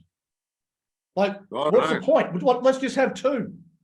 Yeah, it Because doesn't matter. That's right. The 4 on this side are always going to say the same thing. The 4 on this side are always going to say the same thing. What's the point of having 8 of them? The chairman's you going got to Ryan vote Webb where he came as from. well. And to be honest, we're too wrapped up in our history. We haven't been that successful. We've won 1 comp in how many years, and we don't have the success. So we've got to stop living in the past and start moving forward a bit. Mate, we're coming up to a quarter of a century old soon. Like we won 1 comp. Yep. We've done nothing Well- since that comp either. Yeah. And people put a lot of shit that they say the reason we've only won 1 comp is because of Illawarra. You know, Illawarra mediocrity. From 1982, when Illawarra came into the comp, to 1999, when we formed a joint venture, the St George Dragons won exactly 0 comps. So it's got nothing to do with Illawarra. Yes, Like, That's we've right. been mediocre for a bloody long time. It's the That's it. players we Right, had in the yes. team at the time. Yeah. Yes. And Wayne But Bennett, until- obviously. Until Well, Wayne Bennett used to make all the execs stay up in Cogra, and he ran the show from down there. So maybe that actually works. Well, I'm saying we should move down to Wollongong to get Cogra all together now. See you later. The St George Heartland is gone. Yeah. There's no St Yep. George Junior Rugby League. There's no St George Juniors in the team at all. No, look, how can we run? Look, and again, how can we run 2 junior competition teams, Illawarra and St George? Like, we've got to bring it all together. We've got to be one club playing out of Wollongong. yeah, but I mean, when you're talking about juniors, mate, I mean, if you've got kids that you've got up in Sydney, they can't exactly travel down from Sydney to Wollongong twice a week for training like that. Yeah. Yeah. So that's why we've got the 2 different systems, because geographically, the club's too spread out. I agree. It doesn't work having some things based in Sydney and some things based in Wollongong and the tug of war in between. And you've got the Sharks just in the middle and they cut the rope and we all fall over. Now, I know it's gonna break some of the St George people's hearts, but like, you've got to move. We've got to go to Wollongong. We've got to South Coast. We've got to be South Coast Dragons. I don't care what they call them, but we just got to get away from St George and Illawarra. It's got to be one. We've had this discussion I reckon a dozen times over the last 12 to 18 months on this program, and we always land in the same spot. Yeah. It will happen. It will happen, but it won't happen for a generation. It'll be It won't 20, happen. 30 years before that happens, Tony. It will not happen for decades. It's just a shame that we're not going to see it. We're not going to get the benefit from it, like. Yeah, I don't Definitely know. I think fractured. there's a place for history and tradition in the St George Dragons. I think that tradition needs to be preserved, and It does. in some way, shape, or form. So I don't like your idea of getting rid of St George and Illawarra and just becoming the Dragons. I'm not a fan of that idea. I think that the Dolphins is the stupidest concept in the world. You have to have a link to a geographical area. Listen, just on that, if you've ever supported the Dolphins, and I lived in Brisbane, everyone knows that team is from Redcliffe. Yep. Well, aren't they Everybody using the knows Redcliffe that name? team. They are kidding themselves. They are the Redcliffe Dolphins. Yeah. And they've been in the that's what they comp should in be Queensland for 70 years. I know they're Redcliffe. Everyone's still calling them Redcliffe, even if they haven't got that name. Yeah. And they're going It's to play their nuts. home games at Redcliffe. Let's see how Blocker goes. I bet you we'll call them Redcliffe for sure. I bet you we will. Yeah. Just like he calls us the Saints. Yeah. Yeah, I think it's always a very difficult, very emotive issue in terms of It is. changing the Dragons, moving them down to Wollongong. I agree, our future is down there. But the demographics of the St George region have completely shifted. That is not a rugby league area anymore. There's no rugby league people that live in that area. And the reason why the crowds at Cogra are so freaking terrible, the worst in the NRL. Crowds at Cogra are the worst in the NRL because no one lives there. Every Dragons fan has to travel to get there because none of the Dragons fans live there anymore. No, we all live somewhere else. That's what I was saying. It's not a rugby And what league becomes of the leagues club too? Like if they move to Wollongong, what becomes of that? Well, they're turning that place into a casino, I heard. Yeah. Oh, really? Well, Yeah, I think Joe was talking about it last time he was on. Talking about a poker den, NPL or APL or one of them. I don't know. There's some big money coming in from from Texas Hold'em poker. But Rory McDonald, he said if they change the name Big T, I'm out. I'm going to go and support the Dolphins. So I think there will there will be tens of thousands of Dragons fans that will leave if they change the name. In 20 or 30 years, we're not going to have any fans because which little 10-year-old whose dad now goes for the Dragons is going to go, I want to go for the Dragons, Daddy. Oh, hang on. They're losers. Yeah. I want to go for Penrith. I want to go for Roosters. I want to go for Melbourne, Dad.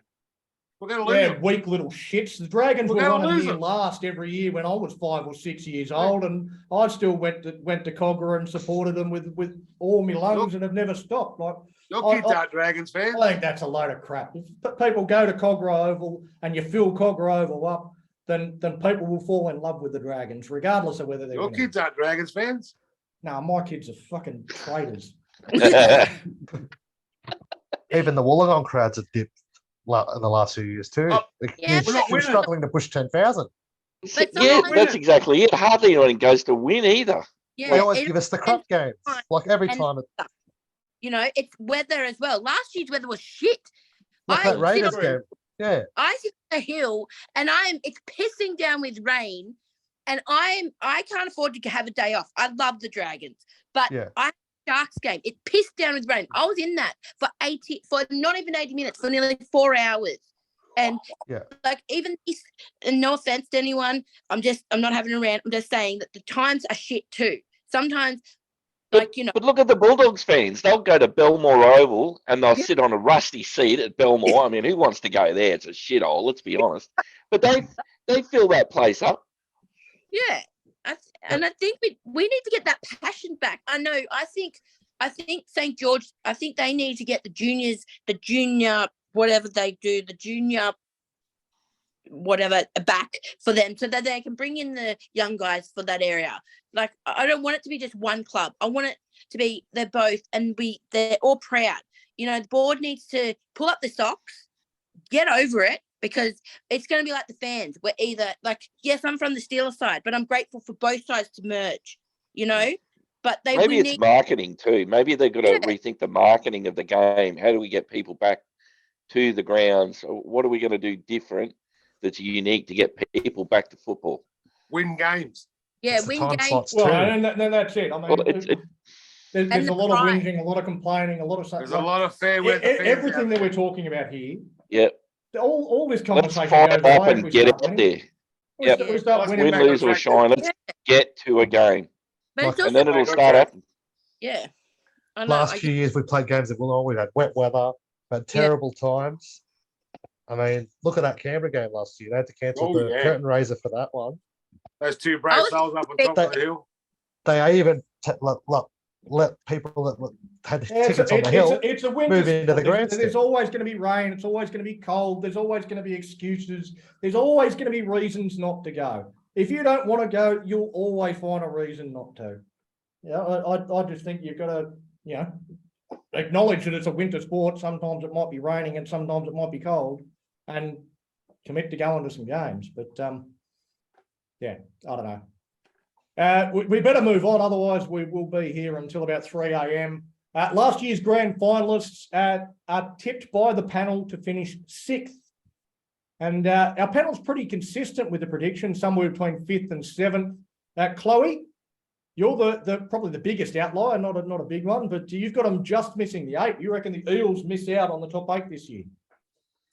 Yeah, like I'm a bit like, oh no, it depends. When they're all working well, they're on. And I don't know, I thought it was a fluke they actually got to the grand final last year. So I was like, yeah, and the facade with like Moses and all that, and Carlos, I can't even say his name. Yeah, that one. Thank you. I can't say his name. When he's on, he's on. But then, like, he has shit times, and like, well, you're just rubbish. Go away, you know. Like, yeah, I just think they're not going to make it this year. That's me. Yeah, I mean, they've definitely lost quite a few players, and you know, Josh Hodgson coming off a couple of knee reconstructions as well. There's certainly some question marks over the Eels. I do like this Jermaine Hopgood that they brought in from another Penrith player, another Penrith junior. That they brought in. He seems to have skill to burn, size and speed and all that sort of good stuff. So I'm looking forward to seeing what he's got to offer. But yeah, I think they just sneak into the 8. I don't think they're going to be quite the same team. I think the slide has started for the Eels, and I think their premiership window might be shut. But I still think they might just sneak into the 8. As I said, there's really no argument on the panel. I think everyone's somewhere between 5th and Chloe down in 9th. But yeah, everyone's just outside the 4, but just inside the 8, apart from Chloe. So pretty even. Getting towards the business end of the ladder now, and yeah, just missing the top 4 in the eyes of the panel is the North Queensland Cowboys. But one bloke that not only has them missing the top 4, but easily missing the top 8 is Big T. Tony, you've got the Cowboys finishing 11th. Is that a typo? No, Hammer's going to be big loss. Hammer's going to be big. We're going to lose a lot of speed there. Hammer couldn't make the team last year. He was coming off the bench. That's why he went to Redcliffe. Yeah, it's behind Drinkwater. No. Again, that's another team I don't credit. I got lucky in the last couple of years. Dean Young and what's his name? Roddy Payton. Todd Payton. Roddy Payton, yeah. He's not a bad coach. I think. Yeah, I can't see him making the 8. Sorry. Yeah. Okay. That's You'd hate to see what I think. Yeah, that's a bit of an interesting one. Jesse, you were the next least impressed with the Cowboys' chances, but you are looking forward to seeing Jeremiah Nanai in 2023. Yeah, the Cowboys. They were probably the most surprise pack for me last year.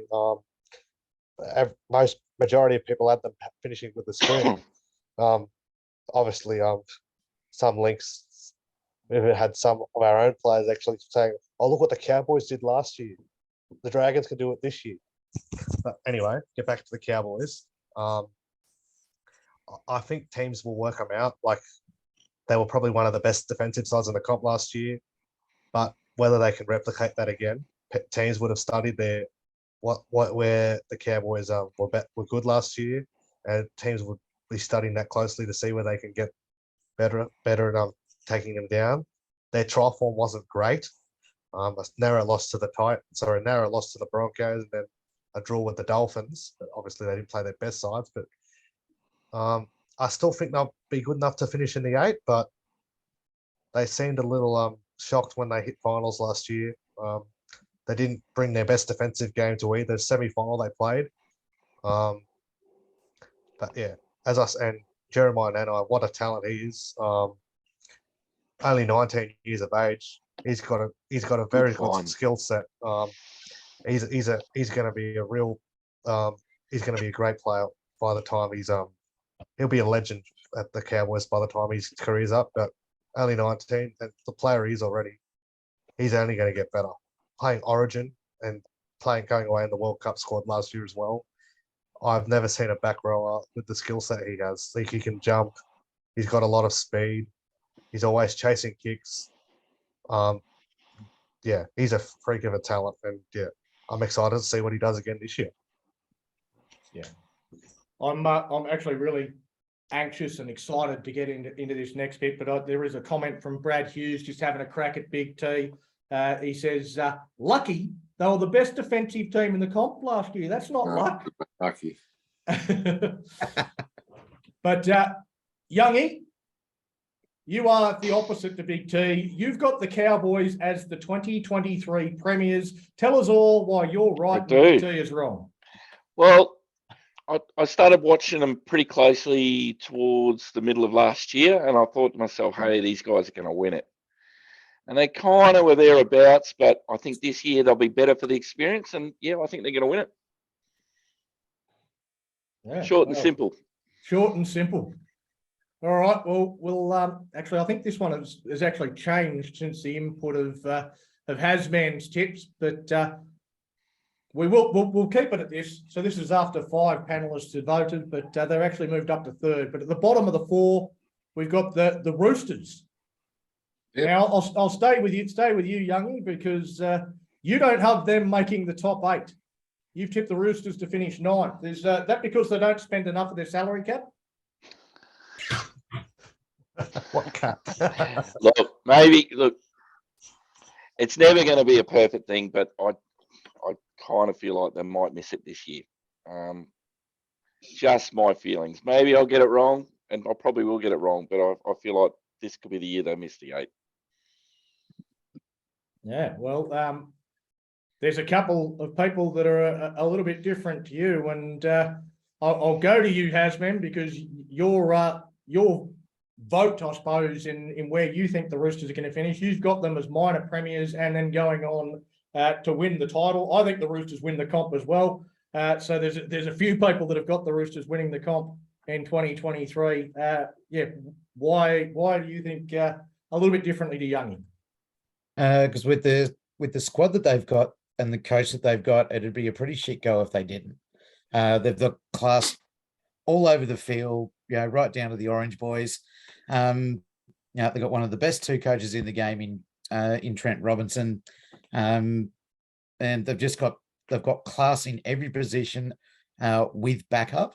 I just can't see anyone getting past them unless they have a horror run of injuries, which probably won't affect them much anyway, because they're depth due to their lack of salary cap.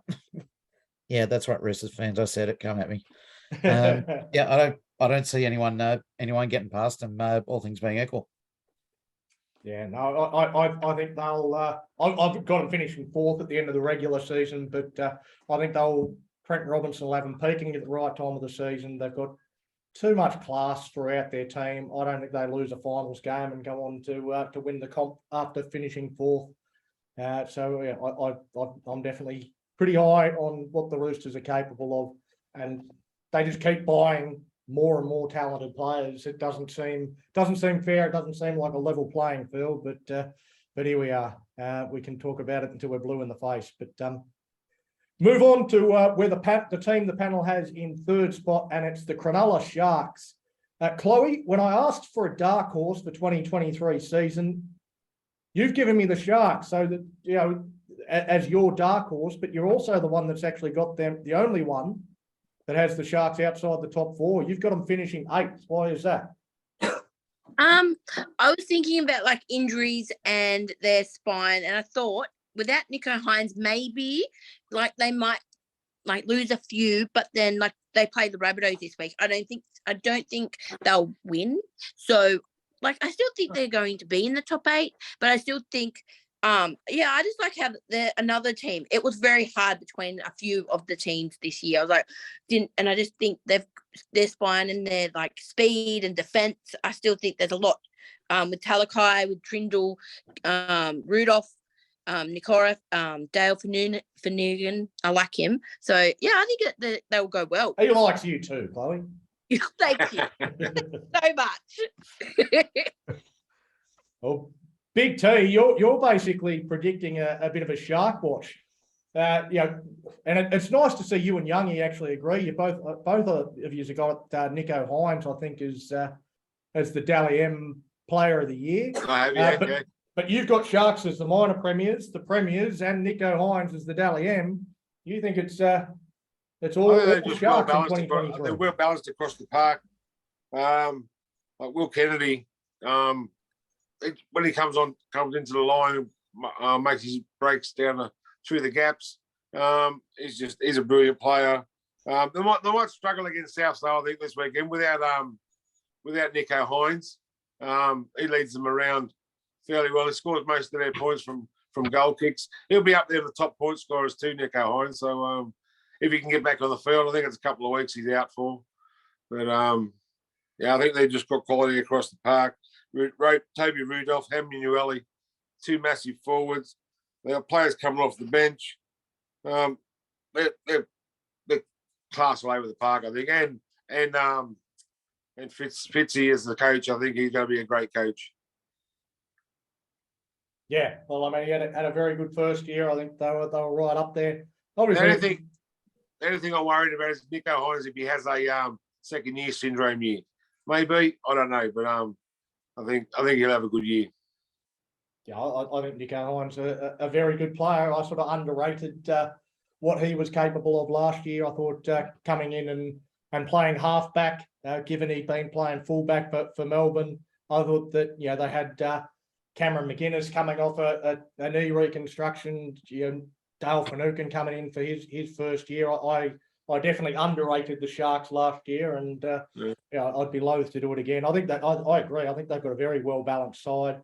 Even this week against South, I look at that Sharks bench and think that they're a team that is going to play 80 minutes, and South are going to have to be at their best for 80 minutes to beat them. I'm actually still tipping the Sharks to win that game. Yep, fair enough. I just think they've been training all season with Nico at halfback and bringing Braden. It's a big loss. He's a big loss. Braden Trill's a good little player, but I don't think he's a Nico Hines. Yeah, but I mean, he's up against Lachlan Ilias, who he's not exactly the best halfback in the competition either. So I also think Lachlan Ilias with another year and another off season under his belt, he's going to go good this year. Yeah, he want to. I think he's under a little bit of pressure to step up. He's got some good experienced players around him to help him out, but they can only shield him for so long. He's got to start making his own mark soon, I think. Yeah. I think I've got the Bunnies as runners up this year anyway. So, well, that's where we move now. We move into the top 2, and interestingly, no one has the South Sydney Rabbitohs winning the minor premiership, but everyone's got them right up there near the top. There's 3 people have got them third. There's a second. There's a 6th for the Rabbitohs as well. For me, I think it's a slide year for the Bunnies. I think players like Damien Cook, he's a year older. He's 32 this year. Cody Walker's 33. Burgess 31. I feel like a lot of their key players are getting a bit older, And with age comes a higher likelihood of injuries, and things start to slide. Their speed starts to diminish. I think the early part of the season, while everyone's fresh and fit, they'll be very hard to beat. But I expect them to fade out towards the back end of the year. Fail, and I don't see them making another prelim. I think they'll finish outside the top 4 and be knocked out the first week of finals. So, I think it's a slide year for the Bunnies. I know a lot of people are a little bit higher. Jesse, you're certainly one of them. You've got the Bunnies as the team to take it all out in 2023. What is it that Souths have done in this year that they've lacked for the last 5 years, where they've come up just short? I think a couple of years ago when they made the grand final, when they played Penrith in that decider, I think if they had Latrell Mitchell in their grand final, Souths win that game. Come down to that Cody Walker intercept. Last year they had to learn a little bit of a new system under their new coach Demetrio, and obviously their new halfback after losing Adam Reynolds last year. For me, if the key for Souths is Latrell, if he stays on the field and he can link up with Cody Walker and Damien Cook and Cameron Murray through the centre of the field, they'll be one tough team to crack, because where their attack is one of the best in the comp when they're on, and they are literally unstoppable. If Latrell plays all year, I see him taking out the Dally M as well. The way he came back from going to America, get his leg fixed up in the rehab, he looked like a completely different player. And he's, in my opinion, he single-handedly carried Souths to the finals last year. Now, I think that they'll be better for the run this year. Lachlan Elias will be better for playing his first full year of first grade. He'll be another year older. He'll know what to expect now. And yeah, Demetrio looks like a pretty handy coach. I think if they can, with Penrith, I think Penrith will slide a little bit. But I think the Souths, they just haven't been able to get it right in the big games at the point of the season. But if they can get it right this year and just stay in games and don't let these errors hurt them, they can really do something in this competition. And I think if their attack clicks all season and really counts at the point end of the games and don't let complacency come into their game, they can really take out this competition. Yeah, well, you're not alone in high praise for Latrell. Mitchell was in the same in the comments as he thinks Latrell's going to get the Dally M. Chloe, you're another one that thinks that Latrell's going to get the Dally M, and another one that I think you've got the Rabbitohs winning the comp as well. Yes, I do. I just think like what I saw with the Charity Shield, but also last year their spine was great, and again like Latrell and Tuffy and Graham, Johnson, Walker, and Cook as dummy half is great because he can just he's very fast paced, his speed, and he knows, and I think ruck speed. He's a food sprinter. Yeah. But, Is he? Hey, that's Big T with a scoop there. I don't think anybody knew That's right, yeah. Big yeah. Yeah. The beach sprint champion. Yeah, it was, yeah. Yeah. Helen's bad boy. He is. Yes. Sorry, Clay. No, don't worry about it. With Latrell, when he's on, he is he can do it, and his passion as well. He can get a bit angry. Love it, and I think he can win it. So, Mate, he moved it up a few notches in my respect Victoria Mitchell when he comforted Sloane at the Charity Shield. I think he's an absolute grub on the field. He's a great player, but he's a grub. But if he was at the Dragons, he'd be a champion. But no. He's a grub at South. If he was at Dragons, he'd be a champion. But no. A lot of he come up in a lot of respect in my eyes because of that. Yeah, no, I think there seems to be a lot of love around for Latrell lately. I don't know if I like that. I prefer it when we hate him.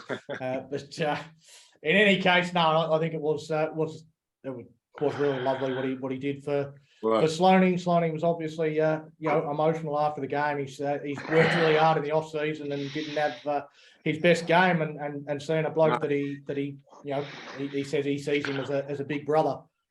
Seeing him after the game just sort of brought it all out, and tears started coming, and Latrell was. Yeah, he was kind enough to give him some kind words, give him a bit of a cuddle, and sort of let him know everything's going to be all right. It was only a trial game, and keep working hard, and you'll get there. Yeah. So I think that'll be important for Sloaney. I think this season is having that support. So yeah, and he also got the same. And it's worth pointing out, he did get a lot of support from the other Dragons players as well, like Ben Hunt and Jaden Sullivan, and all those blokes were the first blokes to rally around him when he did start breaking down. And then the cameras caught when he went in for the cuddle with Latrell Mitchell. So there was certainly plenty from the Dragons players as well. It's not all from Latrell. But all right, we'll move on to top spot. Overall, the panel has the Penrith Panthers getting the minor premiership. We all have Penrith in the top three. A couple of us have Penrith taking the hope top not. spot again, and at the end of the regular season. But not one person on the panel thinks they're going to win the comp again. Chloe, you're one of the people that has the Panthers in top spot, but not winning the comp. What changes from the regular season to the postseason that will stop them from winning 3 in a row? I just don't think they can do it, really. Like, I just think... Fair enough, we'll move on. There you go. Year 3. They're in year 3, yep. They're done. Enough. That's it. Yeah. No, I think that's a it is a fair point. It is hard to stay up and about. They've had a few losses, I think, over the off season. They had a few losses after the first one. Appy Coruscant for me is a big loss. Yeah. I They think don't look the same team to me without him. But Am I the only one who thinks that? They just I don't agree look with you. as sharp. Go back and watch the final series last year. Mitch Kenny started at 9 in every game, and Penrith looked like they were going to lose. And then Appy Coruscant came off the bench, and suddenly they became Penrith. Took over. Like, just completely changes the way they played the game. So Kick-out's a big loss too. Yep. Yeah, kick out, yeah. But that's why I see him helping Wes. Yeah. Yeah, I think they come back to the pack a little bit this year. I think that the Panthers, but as I said, all of us still have the Panthers finishing the top 3, so they're still a fantastic side. You make the top 4, you're every chance of winning the comp. So they'll give themselves a shot. I think if you're not a Panthers fan, you're death riding them not to win the comp, because who wants another team to win 3 in a row? Parramatta was the last one in the early 80s. They so were, it's been a long time. You wouldn't remember them, Jess, but I do. I do too, and I was sick of it. But they were highlighted too. Like, they've been up for a long time too, Penrith. Success is starting to eat them up. Like, they're losing a lot of players now because of it. That's right. That's what happens. Yeah. They're not like the Roosters. They don't play unders. Yeah. They play unders at the Roosters. Did you hear that? They Yeah. take unders. Like Spencer Lenu's just signed with them. He'll probably be a bench prop there. Oh, but Dominic Young's going there. They want him now. Oh, yeah. Then they want dispensation for Darren, Angus Crichton. He's my favourite winger, Dominic Young. Yeah, the Knights saying they're not letting him go. He's not for sale, so Why would invite they? him. There was some talk he might go to Penrith. Oh, Like it's going to go to Penrith for this year and then link up with the Roosters next year, because they got that season-ending injury to May. So they're looking to replace him and get Dom Young with the Panthers for a year. But again, I can't see why. Why would they release him? They won't. They shouldn't, and they won't. No, he's But Newcastle's there's best no winger. like it's the same as Big T. You brought up Angus Crichton. The Roosters asking for cap dispensation. It's okay for the Roosters to ask. They're allowed to ask. We've asked. We've asked for Cody Ramsey to get cap dispensation for him. But apparently we won't get it. The Roosters will not get cap dispensation to Angus Crichton. They haven't asked Won't for happen. it for this year anyway. They've asked for it for next year. Yeah. Like, how does that work? Well, the only reason they could get it for next year is if he becomes medically retired, but that's not going to happen. So, No. yeah. I can't see the Roosters getting cap dispensation. No, If we're not going to no, get it for Cody Ramsey, then I can't No, see that's how, right, yeah. No. how it's they're going to get it's it. got to be medical. But there's nothing wrong with the Roosters asking. So we got knocked back that on Ramsey, did we? I didn't see that. I haven't heard the outcome of it, but it's the same He as said for a year. Well, it's the same as a bloke having a season-ending knee injury, though. Like, what's the difference? Just because it's an illness, we should get some sort of reward. Yeah. Well, we've been Oh, granted it in the past, haven't we? South did get We some get it sort last of year. South's got one for Greg Inglis, didn't they? Well, he got medically retired. He was medically retired. Yeah. It didn't Sam that's Burgess the as only well way the you same, get- that's but the only way that's a you're gonna different get it. scenario. So they're retired. They're not going to play ever again. The That's Roosters right, got it that's for the only way you Cordman get- Jack that's the only way Friend a you couple of get years ago. Just a question with May. You know how he was meant to be having 2 games suspended or whatever. Now that he's like injured, what happens to those games? That like you know how does he have to do it next year? The same Like, as any player that's injured. Like Moses Mbai was injured during his suspension. Just because Yeah. he's injured doesn't mean the suspension doesn't count. So he serves that suspension year. while he wouldn't have played anyway.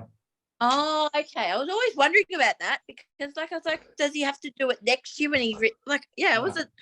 No, he'll be Uh-huh. all clear to go as soon as he comes back. But we've It's got not we've got another new segment to go into now. Again, I've got a few ideas for an intro for this one, but we don't have one ready just yet. It is well, I'll let the man himself say what this one is all about. Muzzer's not able to be with us tonight, but he has sent in this video. So yeah, we'll get this going.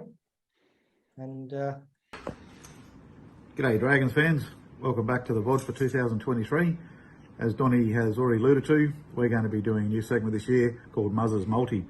So we're going to put a couple of bets on each week with some money put in from some of the panel, and we're going to, any funds raised that we're lucky enough to win will go towards the Family of Lee charity, so it's a good cause. No Dragons this week, so there's no bias, thankfully. So this week we're going to kick off with tonight's game. We've got Parramatta Eels there with 2.5 start. Into the Warriors giving up 5.5 start in the line. Into Stephen Crichton as an anytime try scorer. And the last one there, Brandon Smith, anytime try scorer. They're playing the Dolphins, so I could have put just about anybody in there from the Roosters, but yeah, watch Brandon Smith dart over from dummy half to clean up on our first multi. There it is, our first multi for the year. Best of luck, and remember, whatever you do, gamble responsibly.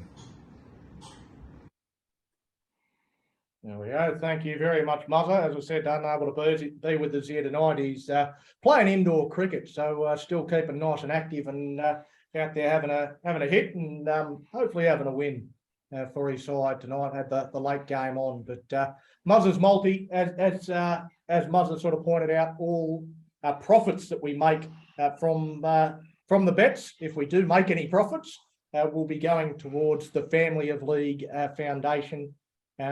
So that they support past players that have been involved in rugby league at all levels of the game. It's not just top level players. It's a fantastic organisation. So yeah, we think it'd be nice if we can get some wins and maybe donate some money through to them. And today's multi, so it's all of our $15 investment is going on that one multi. So it's a pretty big one.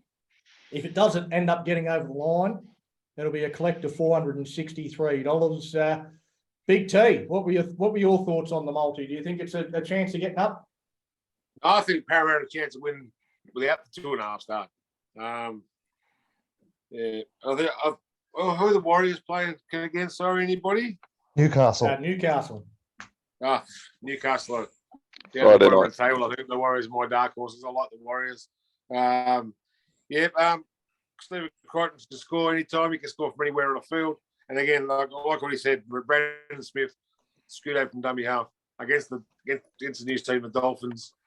I think that's a good chance too. Yeah, I think if you're in the 17 for the Dolphins and you don't, in the 17 for the Roosters this weekend and you don't score a try, you'd be pretty disappointed. You would be. You would be. I think they might score plenty.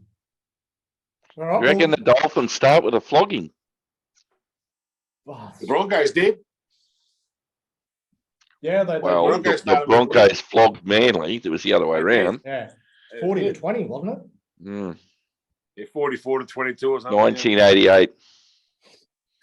Long time ago. But yeah, no, I think the Dolphins will get an absolute hiding. That's my lock for this week, I think. All right, let's have a look at this week's game. We'll start with Thursday night. Hasman, Parramatta against the Storm. How do you see this one playing out? I still think the Storm will be too strong. They'll be about as well prepared as any side could be for round one. Put that down to the super coach Bellamy. I don't rate Parramatta that highly at all, even though I did have them finishing sixth, on the ladder. But I still think Melbourne have got too much class. I don't think Melbourne will be able to go with them for the full 80. Yeah, I've got Parramatta in quite comfortably. I just think the Storm too many out. It's a home game for the Eels. I think the Storm's long run of round one wins is about to come to an end. But yeah, I wouldn't be surprised if I'm completely wrong, because the Storm, again, emotions get involved when the Storm are there. Jesse, the Warriors and the Knights, what are your thoughts on that one? Oh, well, they're actually playing in Wellington. So my thoughts, I think I'm going to lean just towards the Warriors. I think it'll be a close game, but because they got the home advantage and it's all over there in New Zealand, I'm just going to lean towards the Warriors. I think they'll just find a way to win, but I wouldn't be surprised at all if the Knights find a way to win, because it's a game that can be a flip of a coin. But if it was, basically because it's in New Zealand, I'm going to go with the Warriors. I just think, that's as I said, I won't be surprised if the Knights win, but I'd probably go the Knights if it was being played in Newcastle. But because it's in New Zealand, I'm just leaning towards the Warriors. Yeah, I think this is a real coin toss game. I think there's a lot of coin toss games this weekend. It's a difficult round to tip. First up, I don't know. I think the Knights with the Saifidi brothers have got it. They seem to have a decent looking forward pack despite all the forwards they've lost. They still look all right up front. I think their spine looks a little bit better than the Warriors. But I think this one could really go either way. I think I tipped the Knights, but I can't really remember. I might change that in New Zealand. I don't know. Maybe the Warriors can get them, but as I say, very, very hard one to tip. One that might be a little bit easier for you to tip, Youngie, and I've got to talk to you whenever we talk about Brisbane, Penrith and the Broncos. Penrith by 1,000. Just because you know why. And I think you might be right. I think Penrith will be a little bit pissed off at losing the World Club Challenge, and they've copped a little bit of shit. I don't know that they really gave a stuff about the World Club Challenge, to be honest. And it's all about coming in round one. They'll come out and make a statement, I reckon. So I think it might be a pretty big win for the Panthers. Big T. We talk about the team that you hate, Manly and the Dogs. Oh yeah. Manly and the Bulldogs, two of my most hated teams. I do like Manly though. I like Manly this year. I think Manly might do the Dogs at Fortress Brookvale, or what's it called now, Four Pines Park. I just think they've got a pretty good backline, the Manly team, and they got some good. They signed a couple of good forwards and let a couple of good forwards go. But I think at Four Pines Park, I think the Manly Sea Eagles over the Bulldogs. Yeah, I probably would have gone the Bulldogs in this one, but an injury to Luke Thompson, Tavita Pangai Jr. is out. They've got a Patolo, I think, is out injured as well. So they've they're really struggling to put a front row on the park. It seems to be a cursed position for them at the moment. They don't seem to have a lot up front. So I think that'll be enough at home to see Manly get the chocolates. I think for me. so too. Yeah. Chloe, Cowboys and Raiders. Raiders. Raiders? Oh, Why is that? I'm going with my heart, not my Yeah. head. But I don't know. I think it's gonna be a close game, but I just think the Raiders, I probably will get my bottom smacked butt by the Cowboys, but I know it's up there. But I don't know. I just feel, Beat the Cowboys at home. Yeah, that's Yeah. the big difference for me. The Yeah. Cowboys in Oh. Townsville. it's going to be very hot. This time Hot of year, as it's not stinking nice hell and- up nice and- there. Nice and humid in Townsville this time of year, so I don't know whether the Raiders will like that too much. But they're- No, they won't. I think the Cowboys are a good team. So I'll go the other way. I'll lean the other way in that one. Hasman, you've got the two blockbusters to talk about. You talked about Parramatta and the Storm, and now the Sharks and the Rabbits. How do you see this one going? I think South will be too good, but only just. I think it'll be a really, really close one. I'm actually, it's the game I'm probably looking forward to more than one any other game this week. I still think South will have too much firepower, and I think they'll. I'm going to pick them by 4. I agree with you, Hasman. That looks like it's going to be a good game. I Yeah. reckon it'll be Looking forward to that too. Game Yeah. of the round.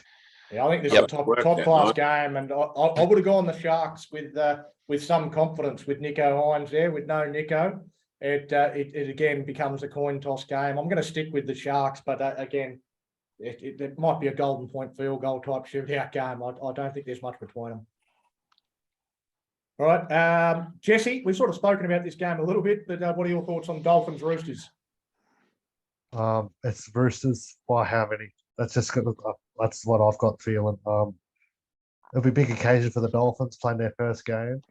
Hopefully, there's a big crowd at Suncorp on Sunday. So, but yeah, it'll take some time to get the Dolphins combinations going. But big ask for them to face one of the premiership heavyweights of the Roosters in their very first game. They'll compete hard, the Dolphins, knowing like a Wayne Bennett team does. But I just think the Roosters the score could be anything. Could be a cricket score. So I think the Roosters by plenty. Yeah, I think if the Roosters aren't $1 for 13 plus, then load up because you're getting better than banking interest. So yeah, I don't know. I think the Dolphins are really going to struggle in their first game, and there's going to be some questions raised early on. Youngie, the Tigers and Titans, the last game of the weekend. Well, am I the only one that thinks that's going to be a good game too? No, I think it's going to be a good game. I think that's going to be a good game, that one too. Ball will go around the park everywhere. I think this one's going to be exciting to watch, actually. This will be a good game. I'll go Titans, though. Maybe just. Yeah, again, a game where I high-scoring didn't know which game. way to go. I sort of looked at both teams' squads. I like both of their forward packs. Both of their forward packs look strong. Both of them have incredibly average outside backs. I don't think too much of their outside backs, and I don't think there's too much between their spine. So there's not a lot to split them. I'm going the Tigers just because it's at Leichhardt. That's about the only reason. No, I'm going with Tigers because Adam Dewey's in his right spot. Yeah. Let him do it number 6. He's another one of those players. He could be anything. And in number 6, I think he's the best 5'8" at the Tigers. Yeah. Right. Before we do wrap it up, Big T, Yes, sir. the Dragons against the Bye. Who wins? I haven't actually That's a hard one. yet, so I'm not sure. No, I hear the think Dragons the are resting Dragons Benny by- Hunt against the Bye, mate. I think the Dragons by a small margin. Is Ed my playing halfback? Yeah, yeah. Well, hopefully it's the last Jeez. time and Bye plays halfback is against the Bye. So It's a shit way to start the season, though, isn't it? Starting off the Yeah. bye. I mean, it's Everyone else, deflating. Yeah. Everyone else gets to play. buys. But everyone will play 2 games before the Dragons play 1. except for the Titans. Yeah. But Yeah. what? Come on. Yeah, we're the last That's not game of the fair. weekend next week too. Yeah, you're right. Fair. Yeah. And then So we've got we a still 6 got day 2 turn weeks to play to wait. Brisbane. Yeah. Oh well. Anyway, we have to live with it. We don't have a choice. We don't have a game this weekend, so Dragons fans don't need to fire up too much. But we always sign off the show the same way. Come on, Dragons fans, fire up! Fire up. Fire up. Nearly. Fire up. Get out to Cogger on Saturday and see the girls, the Steelers and the Dragons, 2:30 on Saturday in the women's premiership, the New South Wales premiership. That'll be like the Dolphins Roosters, I think. But anyway, But get out there. get and out and have a support 'em. look. See you next week. Yeah. It is later.